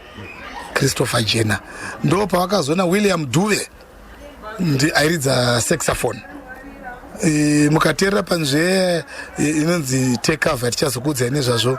Munhu akaridza saxophone tere tere tere ndiye William Dube. Ndo pakazononhongwa torwa Fanyana Dube futi. Saka Fanyana Dube akauya muJairos Band aine musambo uyu wakazoitwa nana Love More Majaivha no. Wakauya uina Fanyana Dube. Akauya ari guitarist, ari kombosa. But vanga vasina vasati varekodha. Havana kurekodha ipapo. Saka vadaro ndokufamba 1980 ndo pakazouya Fanyana Stole. Fanyana Stole akauya nemhaka kuti Fanyana Dube anga abuda aenda kuJobs Combination. Ndo Fanyana Dube aenda kuJobs Combination ndo pakazouya Fanyana Stole. Akauya ari lead guitarist. Apa manje Jairos yanga yafunga zvokuti ichienda kuWireless. Saka Fanyana Dube akauya hondo ichipera ndo paakakomboza rumbo rwakanetsa nanhasi runogona kunetsa chero karunzwa Take Cover. Take Cover yakagadzirwa Fanyana Stole tichimubvunza iye anoti yakauya paSeas Fire muna December 1979 but haana kugona kuirekodha manje nguva iyo nekuda kweutongi hweudzvanyiriro hwaivapo. Saka pakangonzi 1980 mukada kuteerera akati apo vapambe pfumi vakanga vafunga kupa nyika ino mazita maviri vakazopeputswa vanzwa kurira kwejongwe ndo paakarira saxophone ichiti kokorigorigo zvikanzi Zimbabwe yauya ndo matangira akaita Take Cover. Ndo saka akaitora ikava nziyo yakararama mamemories ekuti yaitika naikaridzwa mumashows. Maovheti vekuhondo havaienda kure. Yaiaktwa nomwe murume ainzi Stanley Hungwe wandozati achiri mupenyu ndakamutsvaga ariko kuBeitbridge airidza bass ainzi Comrade Sando. Aiakta nepfuti negitari so akarola akadini achiakta Stanley Hungwe. But pana Take Cover Stanley Hungwe haana kuridza. PaTake Cover palead paiva naFanyana Stole ari yekomboza. Parhythm paiva naMoffat Dube. PaBass paiva nomwe ainzi Dennis aniko anchazise neme yake. Pamadrums paiva na Christopher Jenner. Pamasaxophone leading saxophone yaiva na William Dube. Then imwe yacho yaiva na anonzi Japhet Ndlovu anga asingaoni. Pavanhu vese ava munhu anga ari able bodied chete anga asina urema ndiFanyana Stole. But Moffat Dube haoni. Chris Jenner madrums anga ane urema pamakumbo. William Dube anga asingaoni. Japhet Ndlovu anga asingaoni. Tingati sizere mugore yakaburwa yachero yakakwanisawo kuwanawo mubayiro. yakaona mubairo ayakaona mubairo yakaita 2 years ichiona mubairo inzi yakanetsa chaizvo take cover zvoti waingoti munhu ari pabhasikoro achibva kubasa vaingoza tere vachiteedzera munhu wese angoti akangobata gitari dendendendendendendendere ndopaitotangira ipapo angobata bhanju mazuva aitangira ipapo saka tingati siso ndekupi kushanduka kwakaita chikwata cheJairos Jiri kuburikidza nenziyo nemukurumbira wayanga yaita kuti payanga ari maSunrise Kwela Kings yairarama nemacontracts nekungotendererawo kwavanenge vakokwa nemabusinessmen but pakazouya 1980 manje pakazoya take cover Jairos Jiri yakachitanga kuita atinoti mashows kana maconcert kwakuchitenderera nekuti vanga vane hit saka kwakuchitenderera saka vachidaro ava vaRobert Zengeya manja ndo pavakano identify Paul Mataviri apedza chikoro Paul akabva kukapota school for the blind akazoya mugwere kuFletcher akadini saka ipapo ndo paakazowanikwa nani manje navaRobert Zengeya Paul Mataviri auya akatanga aiti anotova nenziyo dzimwe dzaakaita hadzisingatombozikanwi ana nerimwe zuva ndichiri mudiki zvainzi mwana ndoda kuti muite ticha ana doro ngaripinde mumba maro ana nyangwe ndikapiwa mukadzi akanaka anenge afari kana pasina anondidawo ana ndoibata sei ana wakambondinyengerei uchatondiroora chete neimwe yainzi chiko idzi ya idzodzo hadzina hadzo kunyanya kuita mahits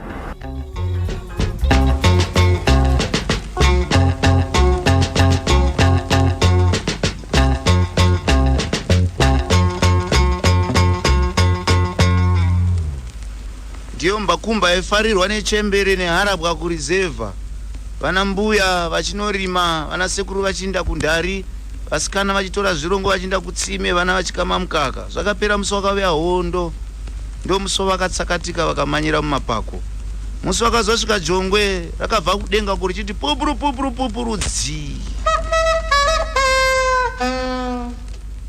parakakurukudza kudaro ndo pakamanya chembere dzichifara chaizvo zichipinda murizevha ritikati Zimbabwe yauya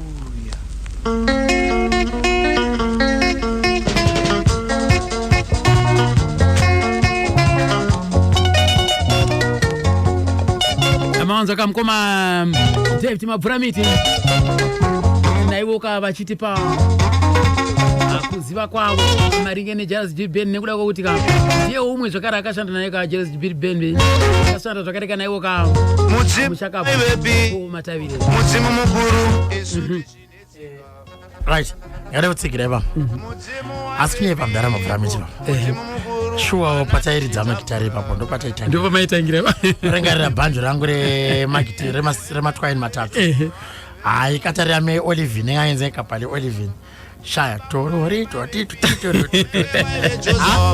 waipembera right uyataura kana tapedza kunzwana kuti nguva dzasvika pana 11 o'clock tibunzwa nahu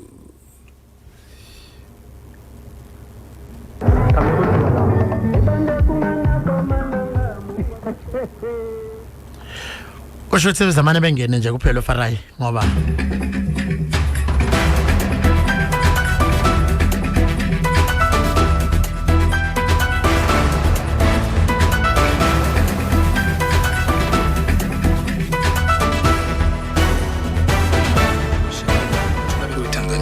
Samia Suluhu Hassan, Ambassador Thabit Mahmoud Kombo yaunana nasachigaro wesangano reSADC vanozvekare mutungamiri wenyika Comrade Emmerson Mnangagwa vachizivisa muzvinafundo Mohamed Yakub Janabi avo vari kukukidza vakamirira Tanzania musarudzo dzekutsvaga mukuru anomirira nyika dzemaAfrica musangano rinoona nezveutano pasi rose reWorld Health Organization. Muzvinafundo Janabi avo vanhu vachiremba mumwe wenhengo dziri kukwikwidza kutora chigaro ichi nevanotevera vanoti ivo Dr. Nda Konan Michel Yao vekuCote d'Ivoire, Dr. Drame Mohamed Lamine vekuGuinea pamwe naDr. Borema Hama Sambo vekuniger. muzvinafundo Janabi vanoti kana vakasarudzwa vachavandudza mashandiro echikamu chezveutano vachikoshesa kurapwa nekuwaniswa kwevarwere vose rubatsiro rwezveutano. Kukwikidza kwamuzvinafundo Janabi kwauya zvichitevera kushaya kwaDr. Faustin Ndugulile avo vakanga vasarudzwa kuti vazotora chigaro ichi muna Mbudzi gore rapera. Komiti yedunhu reAfrica musangano reWHO iri kukasika kufambisa urongwa hwekuitwa kwesarudzo idzi kuburikidza nekuita musangano kuchishandiswa michina yechizvino zvino yekufambisa mashoko musi wa3 mwedzi unouya.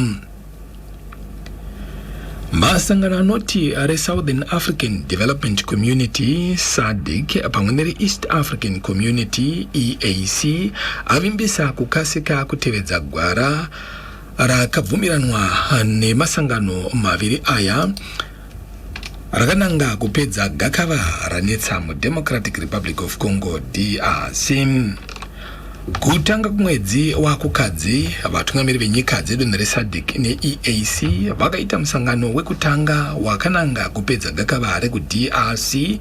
Zvikadaro pane musangano wemakurukota emapaza enyika dzemasangano aya waitirwa iwo kudare reparamende kuMount Hamden nhasi, umo sachigaro wekanzuro ye SADC Council of Ministers muzvinafundo Amon Murwira vati zvakakosha kuunza runyararo kumabvazuva kweDRC. Mumwe wavana sachigaro vemusangano uyu uye sachigaro wekanzuro yesangano reEAC vanoremekedzwa Musalia Mudavadi vanoti kukandwa pasi kwezvombo kwakakosha zvikuru mukuunza runyararo muDRC.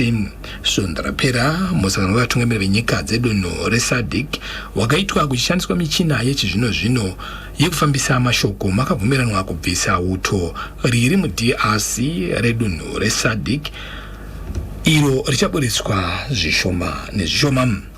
Mutungamiri waAngola vaJoao Lourenco avo vari kuyananisa mugakava iri uye sachigaro wesangano reAfrican Union vatanga matanho akananga kuunza kutaurirana pakati pehurumende yekuDRC pamwe nevapanduki veM23.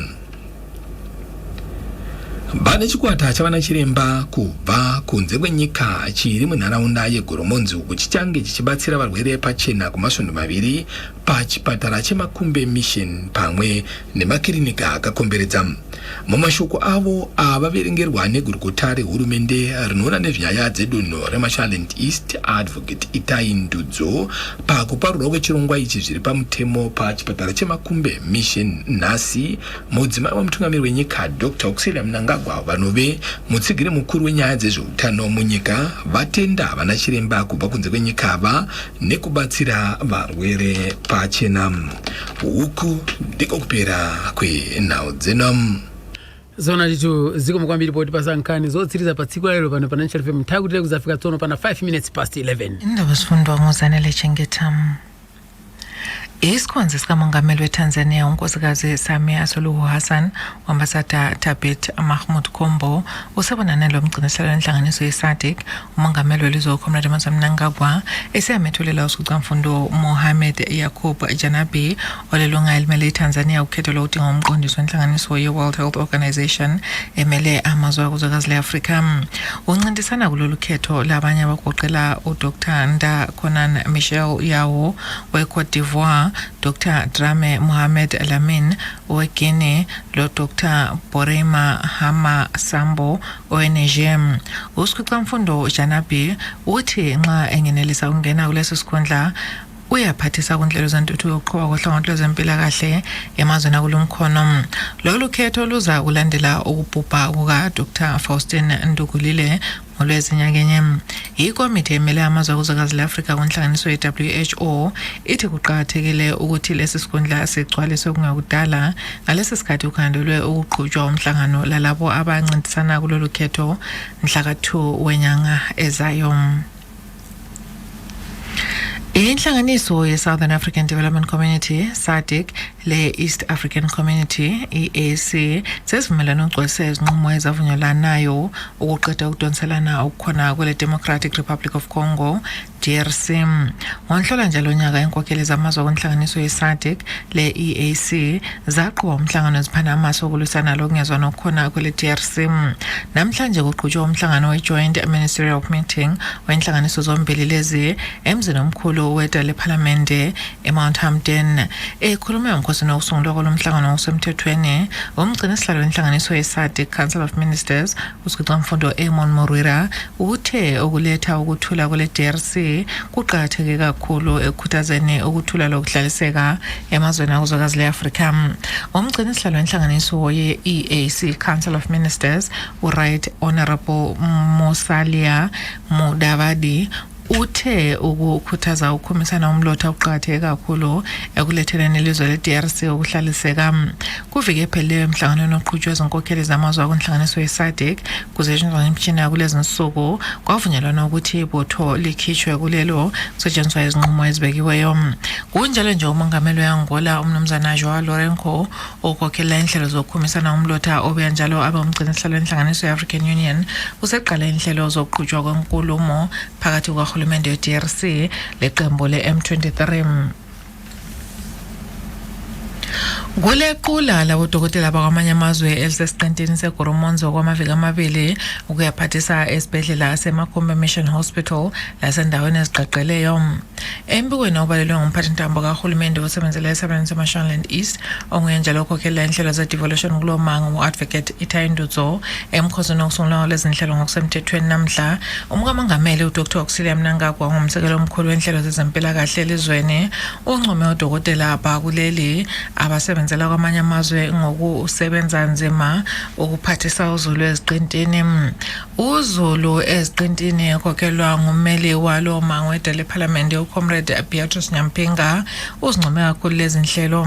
Odokotela benhlanganiso ze-United Kingdom ezimbili ezigoqela e-Global Health Volunteer Fellows leye Hope and Salvation bakhandela ukusebenzela kuleli ukuze kuyefika kumhla ka-31 wenale inyanga. Amalungiselelo ama-finals emidlalo yokugijima phansi kwenhlanganiso ye-National Association of Primary Heads NAF eqala kusasa eWange asekusibanga saphezulu. Le midlalo yamalanga amathathu ngiyokhetha abadlali abamela isizwe kumncintiswano wenhlanganiso ye-Confederation of Schools Sports Association KOSASA eyaqhutshelwa elizweni le-Kingdom of Eswatini kunyangezayo. Le midlalo eyangenwa ngabadlali abaphuma ezabelweni zonke zelizwe yaqhutshelwa enkundleni ye-Collier Stadium. Lo mbiko ugcizelwe ngumgcinisihlalo wenhlanganiso ye-NAF esabelweni seMatabeleland North uNkosinathi Moyo. Siziphethe lapha-ke lezi ndaba.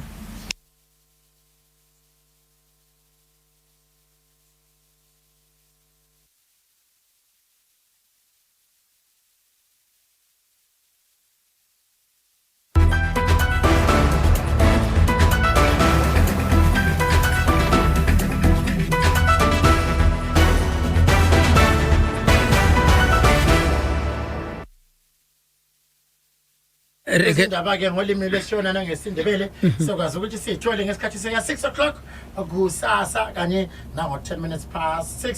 Silokhu sithi thina-ke rest in peace, rest in power. Tuthala Matabile sibambene iRadio Zimbabwe neNational FM siyabangena. Zimbabwe 8:45 ayiwa kariketori ngwanuka kutenda iwoka vatipa nau izindaba dzinoza ndo dzekupedzisira kapazora nhasi tichazenge tine dzimwe nauka mangwanani nenguva dza6 o'clock nokudaro aiwa pari zvino isisu aiwa karega titoreka mukana unoka kupfuurira mberi nacho chirongwa chedu ka tichikupa isisu ka nhoroondo dzevaimbi vedu ka muimbi wedu ka watinaye pazora nhasika watiri kurangarira iye ka anonzi Paulos Matavire aiwa ka zvanga zviri zvinhu Liberty aiwa zvazviri zvinhu aiwa zvazviri zvinhu hano bengikhuluma ke lapha nomunye umuntu ke umali omunye wa inspiration kakhulu ngibaba ke uPaul Matavire Dr. Kudzayishava is the first commissioner ongaboniyo eZimbabwe noma ngithi okhubazekile eZimbabwe naye ke uthi wake wahamba wakhuluma uthi wake wayemthanda kakhulu uPaul Matabile wayehamba kuma shows akhe and futhi wayefundisa eKadoma so it was easy ukuthi ke babonane and uthi wa inspiration ngoye kakhulu ngakhuluma ke futhi ke nenye indoda nokachatha nawo Mr Cosmas Gororo bakadzidza mu class mu chikoro chimwe na Paul Matabile kupi kukapota vane norondo iva vane norondo ayo ndo vanese ndo vanese ayo ndo vanotudza yese pasina kana kusidzira exactly toda unzwa zvakawanda ikoni ntombi ke futhi ke wahlabela naye ke uPaul Matabile ethiwa nguNontutuzelo Radebe okubulawayo kulezi nsuku wakwahlabela kakhulu noPaul Matabile so makuhambe kahle sozama ukuthi sikhulume naye right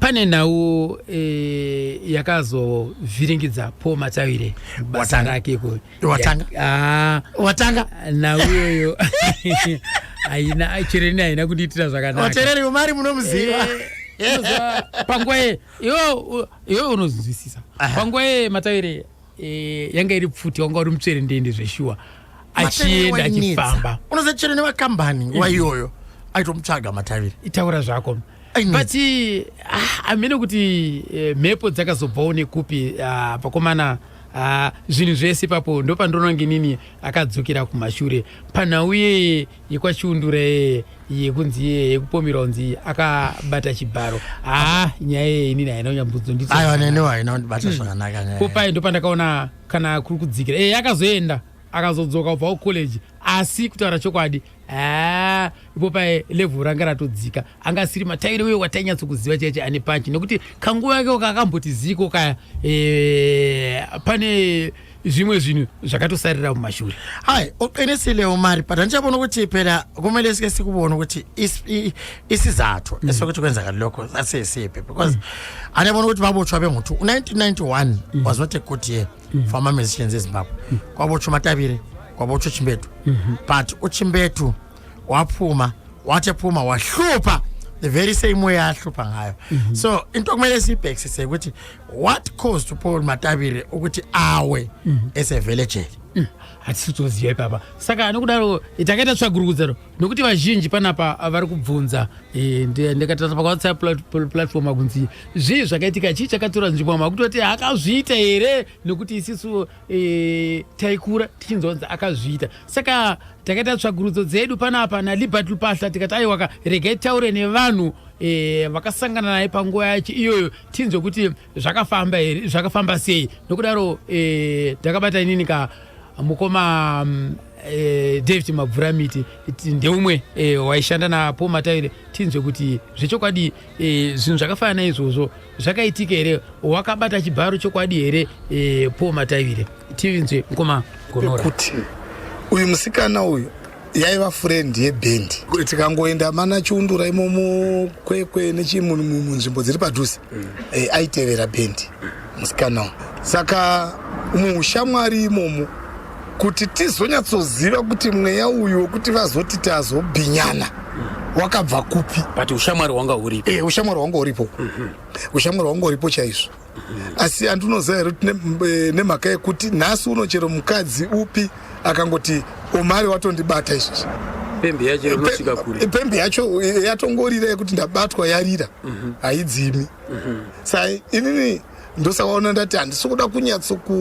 handingagoni kureverera Matabile uye handingagoni futi kuti zvakaitika ainzi ane mukadzi ainzi Vimbai aiva ariwo machiundura imomo aingova imomo taingomuona taenda ikokuko aingova friend saka kuti zvakazoitika but pane chinhu chinotaura vanhu manje chandoda kuti correct panapa unonzwa vanhu vachiti kweye akazomubata seiye asingaoni akamubhinya seiye asingaoni aiwa munhu asingaoni munhu chisipo pamunhu asingaoni maziso asi simba chaire nyama rokuti akabata mukadzi anotomuputsira pasi anaro uye tu vanhu handiti kuti vaiva mafriends saka vaitofamba veseka saka handifungi kuti paida kuti Matabile avhime saka munoreva kuti dzimwe nzenguva tingati dzimwe nzenguva kwakaitika kusawirirana kumberi uko ndinofunga kuti pakangoitika kakusawirirana siya vanhu vaizivana but ndofunga pakangoita kakakusawirirana kekuti kati singagoni kuziva isu nokuti munhu aivapo ipapo ndiPeter.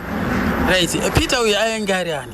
Peter Iritz ndiye anga akuya akubatsirana naChristopher Jena kuridza madrums. Anga akaroora musikana aiva mubhendi mumwe mwainzi Shanangurai. Musikana ainzi Shananguyu takamuwana kuSt Antons kuZaka.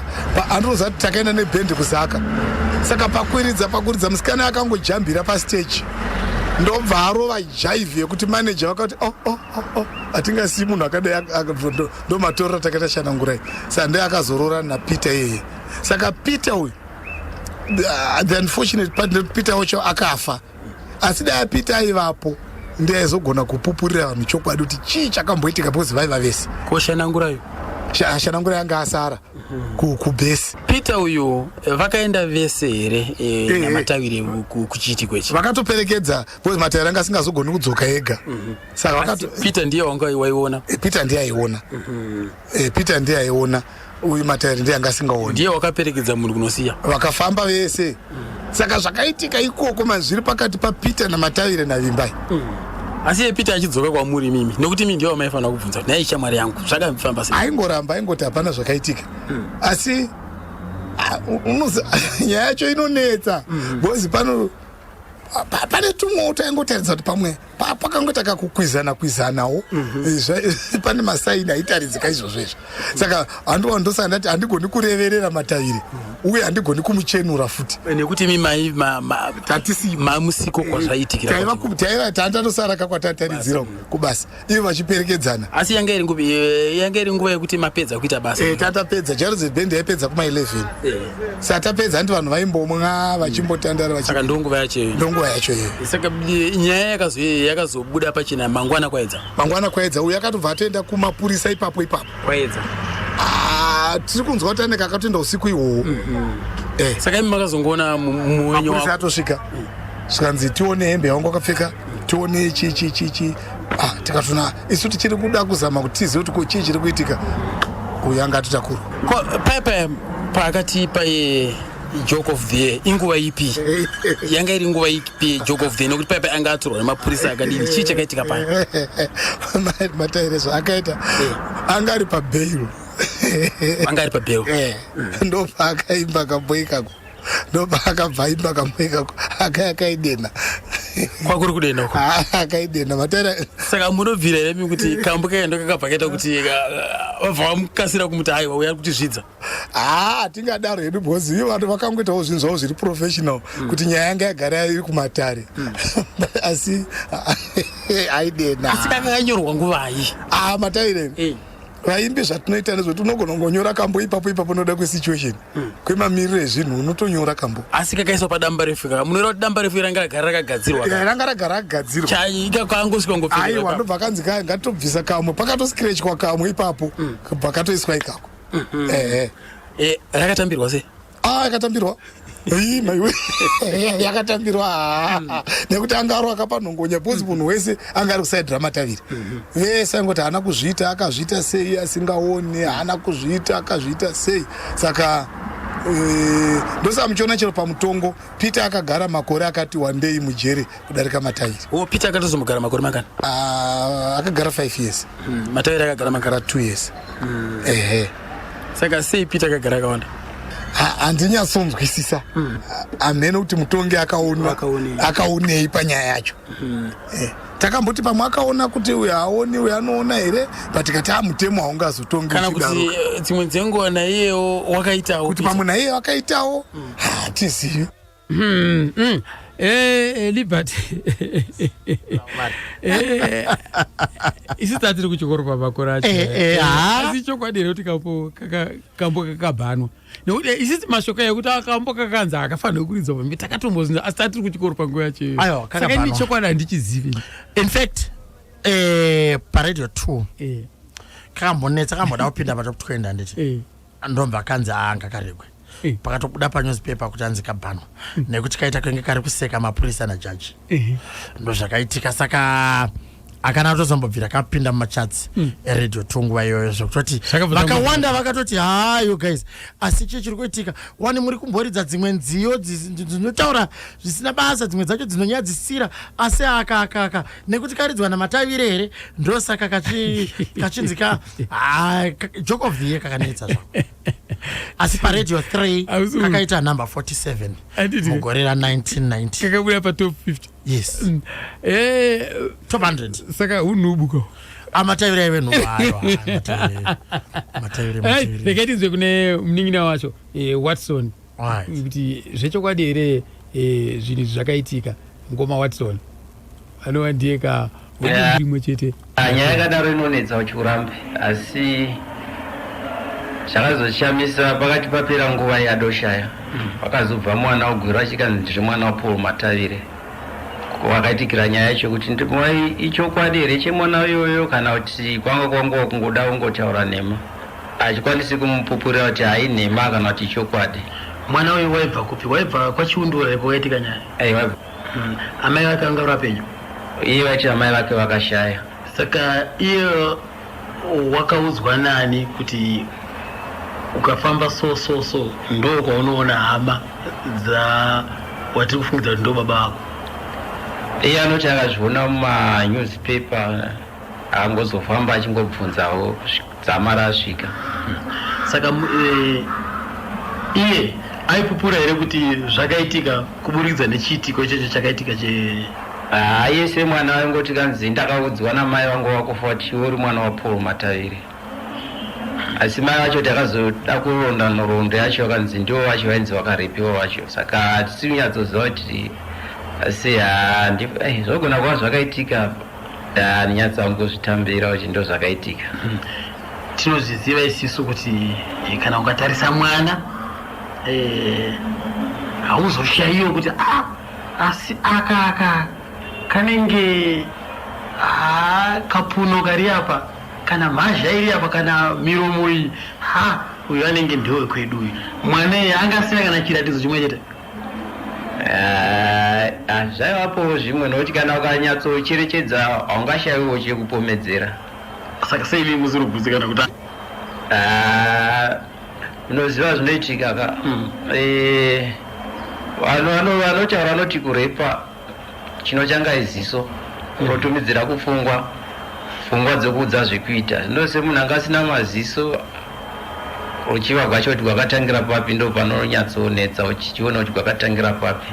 Imimi mungati imimi zvino zvingatadzisa munhu kubara here izvozvo? Aiwa, kubara ndiko ndiri kutaura hangu nyaya yekubata chibharo yamuri kutaura nezvayo. Aiwa nekuti chibharo chiri pakawanda. Pane kubata munhu ndoenda naye ndoita kusingaberi kuita zvokumumanikidza kwozoita kuti iwewe neni tagara tiri kuwirirana tiri kufambidzana mazuva etika asi nhasi handisi kuda kusangana newe. Tiri pedu pakawanda, dzimwe dzenguva tonomubhuka kana hotera chaitogara hedu muhotera handitika, asi nhasi inini handisi kuda zvekusangana newe iwe wandimanikidzira. Hakusi kubata muchibharo ndiko? Ndimwe nzira yekubata chibharo handitika. Saka ngatikoisiya here pape zvinogona kunge zviri zvimwe zvakafanana izvo zvakaitika. Right, amadu vateerereka, ndimukoma Watson Matavire, munin'ina muteedzani wa mushakabvu Paul Matavire akatanga achimbokwapaidzana neJairos Jiri Band akazogumitsira ane The Hit Machine. Iko zvino izvi nhasi tiri kumbokurukura tichinzwawo kanhoroondo yake kubva kune munin'ina wacho buda ndibudeyo mumba imwe chete. Right, rekati zvakareka kuna vanzwadzika Shanangurai Gwama kuti vanoti kudi ndo vaifamba ndo vaishanda naMatavire. Tinzwe kuti iwo udivi rawo vanoti kudi. Paul Matavire inini time yacho ndo pandakanga ndakatakura nhumbu yemwana wangu wechipiri anonzi Terence Mabvuwa. Ndakanga ndakumba. Saka vanonzi vakaridza show kwachiundura kugweru manheru. Saka zviri kunzi Paul Matavire uyu akapfimba musikana wake ipapo. Ndokubva after show ndokubva vatora musikana uya ndobva vaenda naye kumamiti imomo mubhiya hall. Saka ndopafunga ndopavakazondomurepa here achinzi ndichakupa mari iwo sokutaura kwaaiita yepo tingati sisu kurepa here kana vanhu vanga vachinge vawirirana ndokutakurana kuenda ikoko tingati kumurepa here noti Paul Matavire anonzi akazonyima mukadzi uya uya mari asi vakaenda mumba here kana kuti vakaenda kusango ikoko vanhu vakaenda kusango kusango ikoko pabhiya horo pachiundura ipapo hongu asi Matavire anga asingaoneka vakaenda sei kudondo Matavire akanga aina Peter Mabvuwa murume wangu hongu kureva kuti ndiye wakachovera ndiye akatora Paul Matavire ndobva vaenda naye ndobva musikana uya avatevera ndokubva andovasiya ikoko saka iniwo ndazonzwa nyaya iyi yaitika ndakazovabvunzawo iye Peter Mabvuwa kuti ko chii chakaitika ndobva andirondedzera kuti musikana akanga ari wamukoma Paul Matavire but vazoenda kumablood test manje vese vakabuda vari blood group B ndokubva vatongonzi saka pachazikanonzi akarepa musikana ndiani blood group B kureva kuti painzi ani nani vese kureva kuti Peter nayeyo aipomerwa ufuri kuti hongu nokuti vazotorwa ropa Paul Matavire blood group yake yakanga iri B Peter Mabvuwa blood group yake ranga riri B saka yakuzoenda kumakoti ndobva vanzi saka apa hatichazivi munhu akarepa munhu ko musikana waiti ndiani ndakabatwa nani naPaul Matavire ko Peter saka izopinda pakaya kana musikana wainongedzera kana musikana aikwanisa kuti Paul Matavire haoni ndiana akamutora akaenda naye kutora akatora munhu akaenda naye asi musikana ari kutaura kuti nini munhu wandakanosangana naye ndiMatavire ko Peter aizomubatira papi uyu pablood group aiwaka asi musikana wanongedza kuti uyu ndiye muridzi wenyaya ko aigona tora ropa sei iye musikana akutaura kuti aiwa inini chero yangu uye akandiperekedza asi munhu akandibata ndeuyu ipapo inini ndoda kutaura chokwadi kana kumakoti kwacho ndaiendawo ini nyaya ndakangozongonzwa iri mubepa nokuti vakazenge vangotongwa namapepa musikana uya asisawi vakanzi ngavandotestwa ngavandotorwa ropa musikana anga asingachaweni kuda kwe vakanga vatongonyora statement pasi zvakaitika zvacho imi musikana wacho hamuzivi zita rake handimuzivi zita rake chihongu so Peter ndopa yakazomubatira yeropa iyi yeblood group hongu ndokubva apikawo kukami prison Matavire anga ari 4 years anga ari pakuharare prison wanga ari kuharare prison uye kukami prison akaita 4 years ndobva ndobva abuda komapo vakaita 2 years sei vakaita 2 ndokubva vazoburitswa namukoma Zvobo wapi akanga ari minister Edson Zvobo hongu ndo akati ngawabude hongu nekuda kwei kokuti akanga akaremara nokuti aitonetsaka anoda kuperekedzwa kutoileti anoda kupuhwa chikafu akagara aitopinza futi varimo mobhisi saka ngawabude aende ndobva anzi ngawabude aende zviri kuitika izvo regai tinzopana pakubva kuna Daniel Gonora ndiye umwewo zvakare aivepo kwachiundura kwacho panguva vamatavire vanga vane girlfriend yavo chakaitika pana vamatavire vane girlfriend yavo vamatavire vakaenda kumba kwegirlfriend nokuti takapedza 2 days tichiridzira ipapo panzvimbo iyoyo pachiundura saka vamatavire vaenda negirlfriend yavo vaenda kuti uvaenda kumba kwegirlfriend mangwana acho ndobva saka pakusangana kwakata negirlfriend vakazorongerwa manje negirlfriend riya saka girlfriend riya parakazodi mangwana acho Matavire ndobva atsvaga rimwe girlfriend riya ndokwakugumbuka manje ndokwakuenda kumapurisa kanzi Matavire akandirepa chikazi purufu ndeipi kanzi tarisai lokuze bhurugwa rangu iri saka ndakatoshandisa zvandakashandisa paakandirepa ipapo kuti muzowane neproof vanga ndokuenda kumadhokota madhokota kwakuongorora kwakuti iropa rake iri saka wakarepa kwatotorwa ipapo ndo masungirwo akaitwa but atingati kurepa manje asi zvisinganzwisisiki kumapurisa kuti utsanangure kuti hakuzi kurepa takanga tawirirana saka pakazobva matawire kujeri manje mnokuti nzvimbo iyoyo painzi chikwa chundureko pachundura pamashopu chaipo pagrowth point pagrowth point yepachundura saka aenda matawire ndobva Jairus Jiri obva aramba mubvisira bailout nokuti kwakanzi kuti munhu abude tipei bailout Jairus Jiri ndobva yadi obva watsika madziro saka matawire ndobva asevha 2 years dzake arimo saka paakazobva kujeri ndobva aramba kushanda neJairus Jiri ndobva asvika kwakutora vamwe vashandi vaanga achiwirirana navo kwakubuda muJairus Jiri imimi kwakusaramika ndo kubva ndasara inini namanasa naGift Matombe ndo pakazouyawo David Mafurameti manje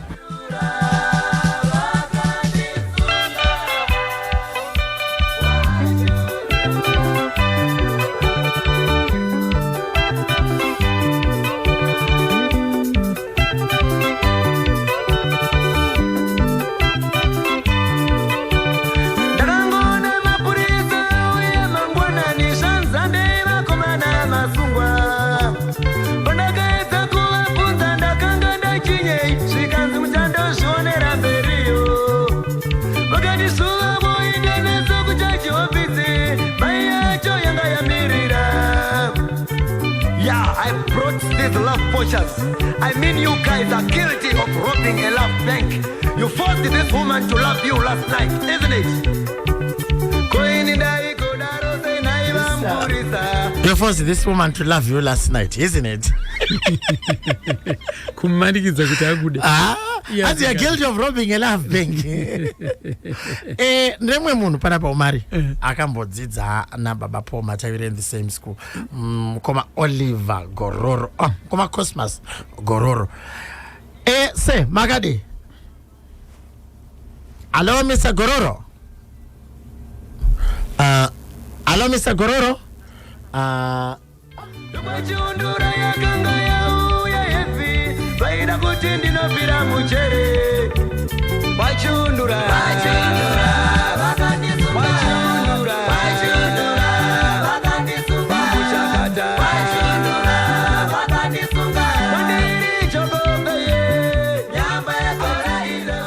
Ndakukunzwai muri kuchinzwa? Zvakanyanya. Right. Vagororo tiri paWireless. Panapa tichipemberera upenyu hwababa Paul Matavire. Ndinoziva kuti muri umwe wevanhu vakadzidza naye uye vakararama naye. Ndiri kufamba nasawira wangu Mr. Robson Umari. Ameno kana mungade kuvakwasawo. Makadiko Mr. Umari. Vagororo munosimba here? Takasimba. Aiwa tinofara chose Vagororo nekusangana nemi nekutaura nemi pazuva ranhasi. Aiwa tinotenda. Right, ndofunga tichadzidza zvakawanda kubva kwamuri. Vamwe vangade kuziva kuti Vagororo vatori teacher kuKapota School for the Blind. Ndemwe vanhu vakashanda vakadzidza pamwe chete nababa Matavire. Makavaziva rini Mr. Gororo vatiri kutaura nezvavo nhasi uno? 1976. 1976 ndo pavakauya kuKapota? Alright. Ndo pavanonzi vanga vabva kuMusume. Exactly. Tinotenda baba. Pavakabva kuKapota ikokoko ndo pavanonzi mungavatsanangura semunhu akaita sei? Munhu aiva nechipo chekuimba nekungofarira kunakidza vanhu. Zvakatotangira ikoko kuchikoro here kana kuti zvakazouya later? Zvakatangira kuno kuchikoro. Alright. Zvakutoti dzimwe nziyo dzacho dziri modification yedzaimboimba kuno. Serious? Saka tingati pavakabva kuKapota ndo pavakabva vaenda kuFletcher here mushure mekunge vapasa form 4? VeFletcher handisi asi vakabva kuchikoro ndokubva vaenda kuGweru ndokuzoenda kuJairus Jiri Band Kogwero akusiko kufletcha ikokoko. Ndiko zvako but I doubt kana akaenda zvapa pafletcha. Ayo, setaure chokwadi mimi ndimi makadzidzana vamatavire. Isu takanzwa kuti mushure mekunge vabva kukapota vakazoenda kufletcha pavanotira form 6 vapasa form 6 yavo vakuti aiwa inini handichada kuenda mberi nechikoro ndakuda kuita zvemusic. Pakatendeseka pakadii papo? Ndizozvizvo but zveform 6 inenge iri marketing. Marketing zvayo. Okay. Vakabva kukapota vapedzawo form 4. Vakapedza grade 11. All right.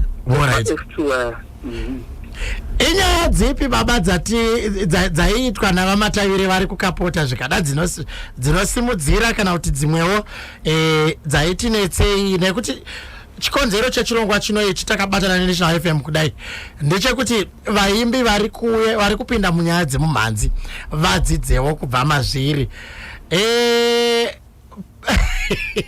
Kuna zvimwero zvaiitika ikoko kukapota? Kwete zvakanyanya zvazvo kwangu hake munhu waidzidza pachikoro mwana wechikoro zvakawanda zvoichingoitikawo nekuti ndonguva yekuti unenge uri teenage yaka uchidii uchiexperimenta uchidii otherwise hapana zvapo zvikuru zvainyatsoitika asi chatakaona ndechekuti aiva nechipo chokuimba chaanova chaakazoshandisa kuti aite N11. Inini pandaive kukapota ikokoko ndakanzwa pachitaurwa nyaya dzemapanga ameno kuti zvii zvaiitika ikoko baba? Pangoitikawo zvapo incident yekuti takatoda zvezvana zvechikoro zvaizongoda kungonga dai nawo zvedu namapanga nokuda kuti ndakanditi aiwa usataura zvamutaura muno iye akati aiwa ndinotaura zvandoda. Okay. Ndobva tatanga kubatana ipapo. Urenza here umari? Akamukubatana kwacho kokoko ini ndakazochikora banga raiva nawo. All right. Asi ranga ratombodi pakavanga. Wakomana imi? Saka kwanzwa kutamba zvedu sora rechikoro. Kutamba nebanga? Ndakanzwa mwachindudza hanzi dzaive nyaya dzevasikana. Dzakazongoita zvekufunga. Okay. Zvakazongoita zvekufungidzirwa.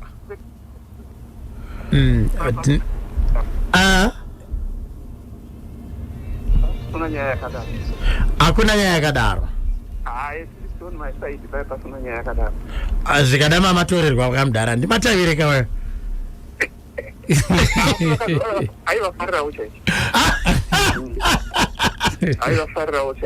Kubva kuchikoro ikoko? Ndisati ndakusunungurai teacher. No wonder why I did Dr. Love. Akazvite Dr. Love. Chiremba. Ndisati ndakusunungurai semunhu wamaiwirirana naye semunhu wamakadzidza naye. Pamakanzwa nyaya dzerap idzi dzaakapomerwa muna 1989 sekunzwa kwenyu mimi dzaiva dzechokwadi here? Semunhu wakanga asipo handigoni kuti chachokwadi kana kuti chikwaya kunyepa zvinogondeka kana ukangowanawo proximity nomunhu unogona ngozviita. Zvinogona ngoitika? Zvinogona ngoitika. Zvinogondekawo kuti vanhu vanenge vachida kuti vakukame mari semunhu anenge ari celebrity. All right. Saumari kudai. But mimi zvamakadzidza kuna Matavire semunhu wamaidzidza naye semunhu akakura muchiona wamakakura mese zvii zvamakadzidza kwaari semunhu asingaoni? Ndakadzidza kuti kana uine chipo chako usanyara. All right. Nekuti ndaya munhu anonyara zvisingaiti dasingambogoni kuita extrovertic saVamatavire. Okay. But ivo vakazvikwanisa saka ndakatoona kuti ndadzidza zvakawandawo ipapo. Mr. Cosmas Gororo, tinotenda baba nenguva yenyu yamatipa panguva dzino idzi, ende ndinotenda kuti tichadzidza zvakawanda kubva muupenyu hwavo nezvavakazove muupenyu hwenyu zvekare. Aiwa, tinotenda se tinotenda. Igama lakhe kuthiwa Mr. Cosmas Gororo, ngutisha lo mari. Nanasi vachiri kweko. Nanasi vachiri kweko. Pandipedza ndipekuti anzi takasangana 19 kuma 70s 1976. Business. Ayo business. Kana Zimbabwe 845. Kura kuti 50 years ago. 50 years. Akuma nanguva dziri kuvamba. Matema panga ndo. Aiwa, avakuvala vanhu vamazati vakuvala. Aya inotambika. Ava vacho vamutesta namazimba. Ndizozo. Unoziva kuti pane imwe hurukuro yavakaita futi na Mshakabvu, umwe mshamarari wedu panapa, Kane Chikosha. Yes. Ichiri ZBC, ichiri radio too. Yanga radio Zimbabwe ngwa. Yanga radio Zimbabwe. Yanga radio Zimbabwe ndofunga dzayo kuma 2000. Anditika. Reka tinzwe hurukuro yavakaita na Kane Chikosha, tinzwe kuti vaitaura nezveyava. Okay. Naivo mbune. Hongu inyaya yamabata inyaya hombe chaiyo. Nokuti munoona zvinoitika nezvokudai. Zvinoitika nezvokuti samazuva ano kuchitaurwa nezvenyaya yedenda guru risingarapike. Vana vedu vakati vakatsika kamwe minoti vakakawana kupi kekufungidzira kuti ndinzi ndinomuda nhingi uyu Paulo Zvinda muda kuti anyazoona kuti ndamuda ungeenda waridza naye. Zvinova zvisiri izvo. Rudo runongwa rudo. Ukaona munhu uchiti iwewe kare isu tichivakomana ndaiti kumusikana undimirire pakati, yangu kuchitonora sei waona mwana wavaridzi akamirira. Nguva dzandariva dzadarika, asi nokumirira kudaro unyatsoona kuti shuwa munhu kundida, kwete kuti kungoti tadanana kuti tawaridza tese. Aiwa, zvino ini ndine nziyo dzandirimba dzakadaro, sakwagugwa negugwe. Ndaimba ndichiti inini izvo zvirogwe zvacho zvakapfekwa mvura vachigotamba nayo zvikadii zvinowaniswa kumana tofungidzira kuti ndapawana chaipo ndo papogara moyo ipapo ndo rangu ruva iri. Izvo nikisi vamwe vacho vanenge vari madzimai varidzi. Ndofunga muchaivoka yokuti gwendo guya kwagugwa negugwe kokubva kugweruti chibva kugogwe zvakanaka. Ndinokachiri kuti murangarire. Aiwa, ndizvozvo zvinonzwika. Vamataire tangonobata tunyaya twakati kuti takanonangana nini semuimbi waZuro anga kufungidzira kuti zvichida hasimo mukuimba asi achirimo. Zvichida pane mamwe mashoko atingadai tisina kunoguma anofunga kuti akakosha kuti vateereri vazive kuti aiwa varipo vamataire. Chinhu chikuru chandingangoda kuti vateereri vedu vazive ndechekuti ndingangoti vateereri, kana ndikati vateereri ndototaura navamwewo vaimbi. Isu vaimbi dai tichipota tichitambawo nevashamarari nevatori vemapepanhau kuitira kuti nyika irambe ichiziva zvazviri paunenge umire. Isu vateereri vanenge vasiri vaimbi tirege kungovaka tunyaya twedu kungonzi ningi ndakanzwa kunzi akuita zvakati, ningi ndakanzwa kunzi anorwara achatoimbi, wakatorerwa magitari, wakadini. Aiwa, ngativei vanhu tinongotakatarisa kuti tichanzwa iye muridzi chaiye mbune achitiudza zvinenge zvichiitika kwaari. Saizvozvi ndanda kutonzi akutofunga zvokuriri moyo achadi zvemagitari. Izvo ndandichimbogadzira wangu tumwe tunhu twangu. Naika iko kumunda kwakamira sei pari zvino? Hai, kumunda mvura haina kuti inyatsotitira zvakanaka, asi ina hangu somunhu akasimbira kudzimombe uko. Ndisati ndasimuka kuenda Joni ndakasiya zvakarurama, ndichanoona mangwana pandichadzokera kumusha. Zvinonzi nechikaranga chedu iro rume rimwe hariruvhu netsvimbo imwe chete. Kumanzuku ndakazvarirwamo uye iri mandiri, handifi ndakaregera.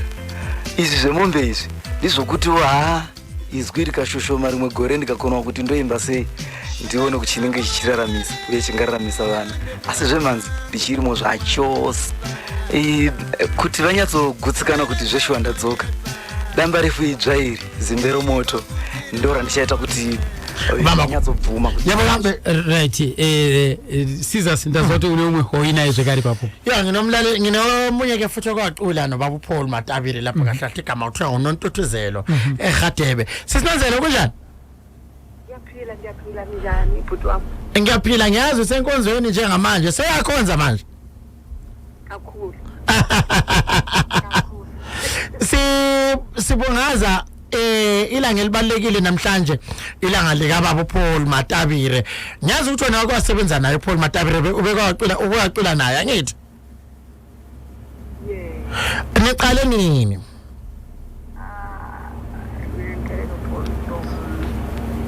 First album Mayo.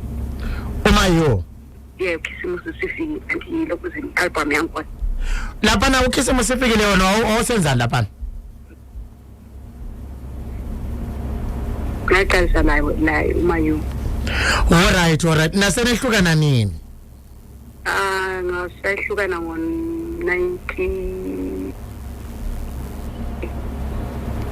90 bani? 93. Yeah, I'm not mistaken. So ukuthi noma sevele ejele nanlokhe ninonke. Yes, hayi sevele ejele sasisonke.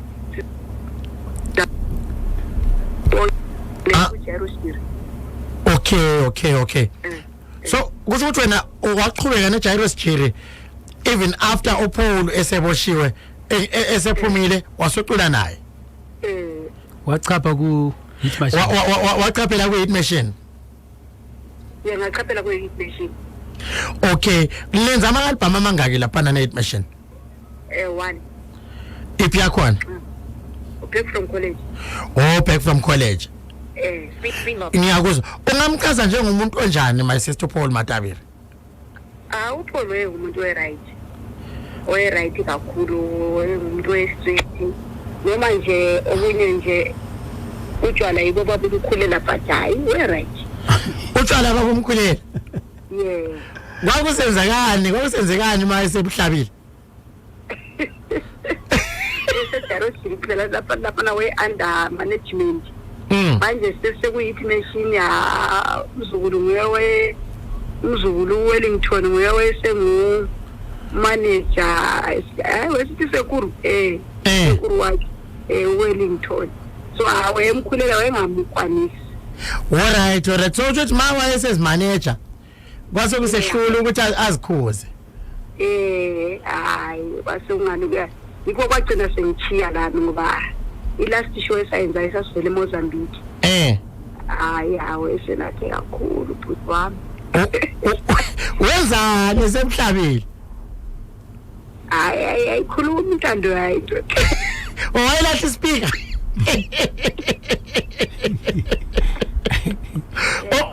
Uyazi ukuthi siyibuza kanjani lento my sister?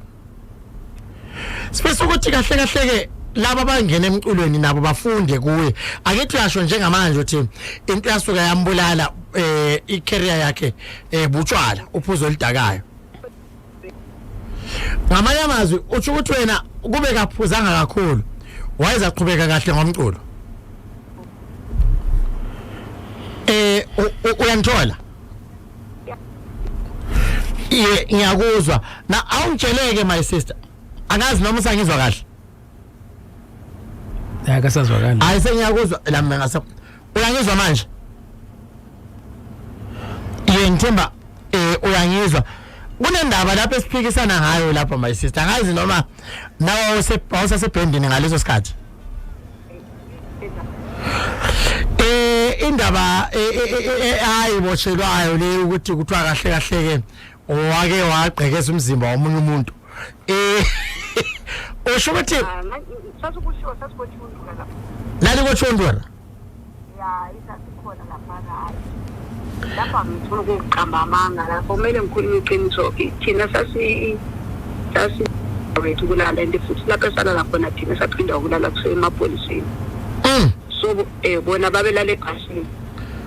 Alright. So kungaba iqiniso yini ukuthi kwenza angazi ukuthi lwenzani uqingo. Kungaba iqiniso yini ukuthi konke lokho okukhulunywa kwenzakala? Hello? Yes. Uyazi uqingo lethu liyasiphazamisa. Uyazi ngicela ungenzele ifavor my sister. Uyangithola manje? hayi mangizama ukukuthinta katsha mangizama ukukuthinta awukhuphula ingoma lapho umari sibone ukuthi singamthinta kanjani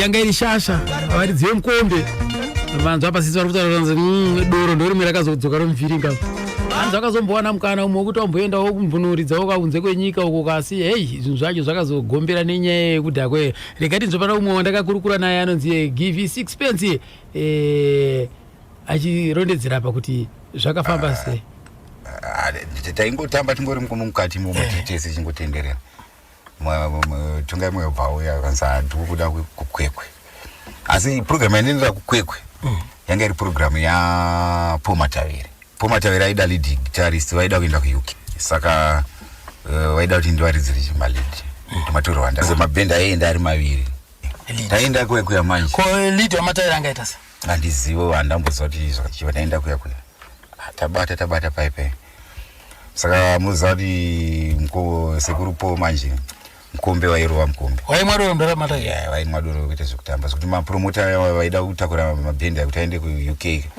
vakamapedzera vane doubt nawo vachibva vaoneswa vaita namukomani muina because vaira mutupo mumwe chete nadewa mukoma onai manuira muita dora ya mapromota anopedzera aita sei adzokera mashure havazozvifarire zvamakuita izvo abva atanga kupopota sekurupo kanza ivo hausiriwanzisa gitare ndiwanzisa magitare here handiudzwe zvikuita nechi nevanhu ndio mashandiro andoita nini handichinzwi mashandiro angu kunza nichamwedono nokuti ndodauridza kuti ndikwine ndege kana iri ndege yacho ngairegere andomwana ndipo zvikazvatodhakwa ipapo abadzikira mashure kati handa kutenda newechi wega tonga imwe pangoyo yangadi afamili tonga imwe yake yaipisa ndi samanyemba uyu Matavere yake yaipisa ndichayeuka alright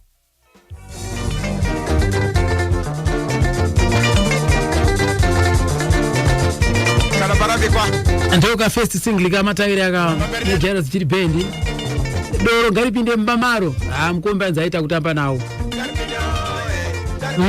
mukombe dzaiuda mukombe pampacho chero paaizwa imba yatona kuti iri izwi rike harichisiri izwi rare kuseri rakabatwa rakaitwa kudzvanya aiwa se ona sisa vataura yega kuti ndakatozoona madhairo akuita kabhita ndingosiyana naye achibva angoramwa kuti apita ngosiyana nazvo angati sengimphethe njalo osesinonzelo sesinonzelo batiscat sokusele ngicela nje umzuzu wodwa nawe ubusasichazela ngale ndaba le eyayiboshelwa le bewuthini laphana ngisho indaba ayiboshelwa le okubikwa yayi rape bewuthini lapho ngayo bengithi mina thina sasilokuza sabona isibeni ngoba bona balela lebhasini amadoda abala imfundo laphana kwakungalawo shayela open space ngoba sikhathi sasanje ukuthi sishayela kumawona laphana sashayela phansi so thina sasishayela la ecamp amankazana asaphila indawo salala emapholiseni so okwenzakalayo thina sazosekuseni alright sebemfake emoteni yamapholisa elopita behamba naye up and down bezulazula layo but usithena lo kuthiwa waretrena lo usengani udisability I remember ngoba ngambona wayekhona kushow so ngeke sithi wangibona wayengani unathile wayedayiwe akugida khona phana wayengasuke ehlale ngithi ebhaya khona phana so angazi ukuthi kwahamba njani ebusuku wengumntwana wayedibhile enyaweni lakho engangiyaqhula so ukuthi naye wayebuhlabile base bengasazwani kahle nomdala angazi khona lapho phana ngenqemhlabile kwaba indaba zemali engxenya sizibe khona ukuthi enxe kwathengiswa nali but hayi angeke ngikhuluma okuningi ngivumele ngikukhulule my sister kodwa ke ngisazokudinga ngafika kuBulawayo ukuthi sike sikhulume okwamampela ngoba ngiyazi ukuthi nawe futhi usemculweni. Danke siyabonga. ave kuti ngibonge unonzelo unontuthuzelo Radebeke lona primary aiwa sisi varondedzerawa ende varoradza kuti aichokadi zvakashanda sese vari kuti vakashanda vese asinyayiripo vari kuti navo vacho vari kunzi vakabatwa chibharo hanzi navo vanenge vanga vambonwiranwira mbichana saka zvaiwirirana ndochiri kutaura aiwa makuru ndi mamwe nyaya dzake dzionetsa dzikutsanangura aiwa regai ndingoti muchidimbi papa zvishomanini ndingotaura namukoma Steni vakashanda kugirama uko ngotiudzawo kuti zvakashandidzana sei right. Okay, ini ndoitwa Steni Ruziwa. Ndiri umwe wakashanda ku Grammar Records for a very long time, Grammar Records neZRMC. Ndikashanda zvakare nevaimbi wakawanda because ndoratori basa rangu rekushanda nevaimbi kukambani nyangwe kwatera kudzimba and so on. Umwe wevaimbi wandakashanda naye angari muimba nemukurumbira aizikana muZimbabwe ainzi Paul Matawire. Paul Matawire type yekuti aiwanikwe nyore ndingati inonzi rare to come by kana ndotaura nechirungu ndashaya hangu chishona chacho but inonzi rare to come by or to come across kuti munhu iyeye akavapo akapfura akaenda zvinotora nguva kana makore kana kusawana umwe akadero futi so Paul Matawire ndiye wandingati umwe wanhu akabvumiwa nevanhu kuti kana tichitaura zvechishona munhu anoziva shona uyu. Imimi kutanga kwenyu kusangana naye Paul Matawire makatanga naye kusangana naye papi zvaita sei akauya sei? Inini pandakatanga kusangana na Paul anga auya of course kunenge ku ZMC Grammar ukoko ndofunga time yacho vanga vachigadzirirawo kupinda mustudio because vairekodera kumastudios kwedu ikoko ndopandakawa nemukana wekunyatsotanga kumhoresana naye kutaurawo naye. Right, Steni waisenza kugrama nekuZMC ikoko. Haiwa hamada watirere Paul Matawire magumo acho Paul Matawire wakazotisiya nhau yanga iri nhau yemunhikwi akarwara nemunhikwi nokudaro akavigwe kumusha kwake pamusha pake takatosvikapo parinda pacho naLiberty tikatopaona parinda rachiroro totaiwa zora murgawe nekuda kwena tine zvakawanda chezvo right abona mona nesifune zinye 3 hours mona sesifune ezika Matawire Steni ndo right kwasala sekusele 2 minutes Liberty ngeamazwi achangosara osokusele ukuthi sibonge management yeSBC esivumele ukuthi namhlanje mina nawe sibambanise izwe lonke the whole station on one, the whole nation on one station nenepfenyuro inechawunga kumsakazo lamahlabezulu iRadio Zimbabwe sisonke ukuthi sikhuphule imisebenzi yalindoda uPaul Matawire siyamhlonipha kakhulu namanje sithi thina rest in peace ubaba uPaul Matawire asinini lona sengepane zvimwe zvinhu zvingaitwa nema authorities umari emuno munyika kana ekumasvingo chaiko kuti stairoro risarove varipona National Arts Council chero ministry masvingo province chayo pane zvaingaita kuti murume uya aremekedza.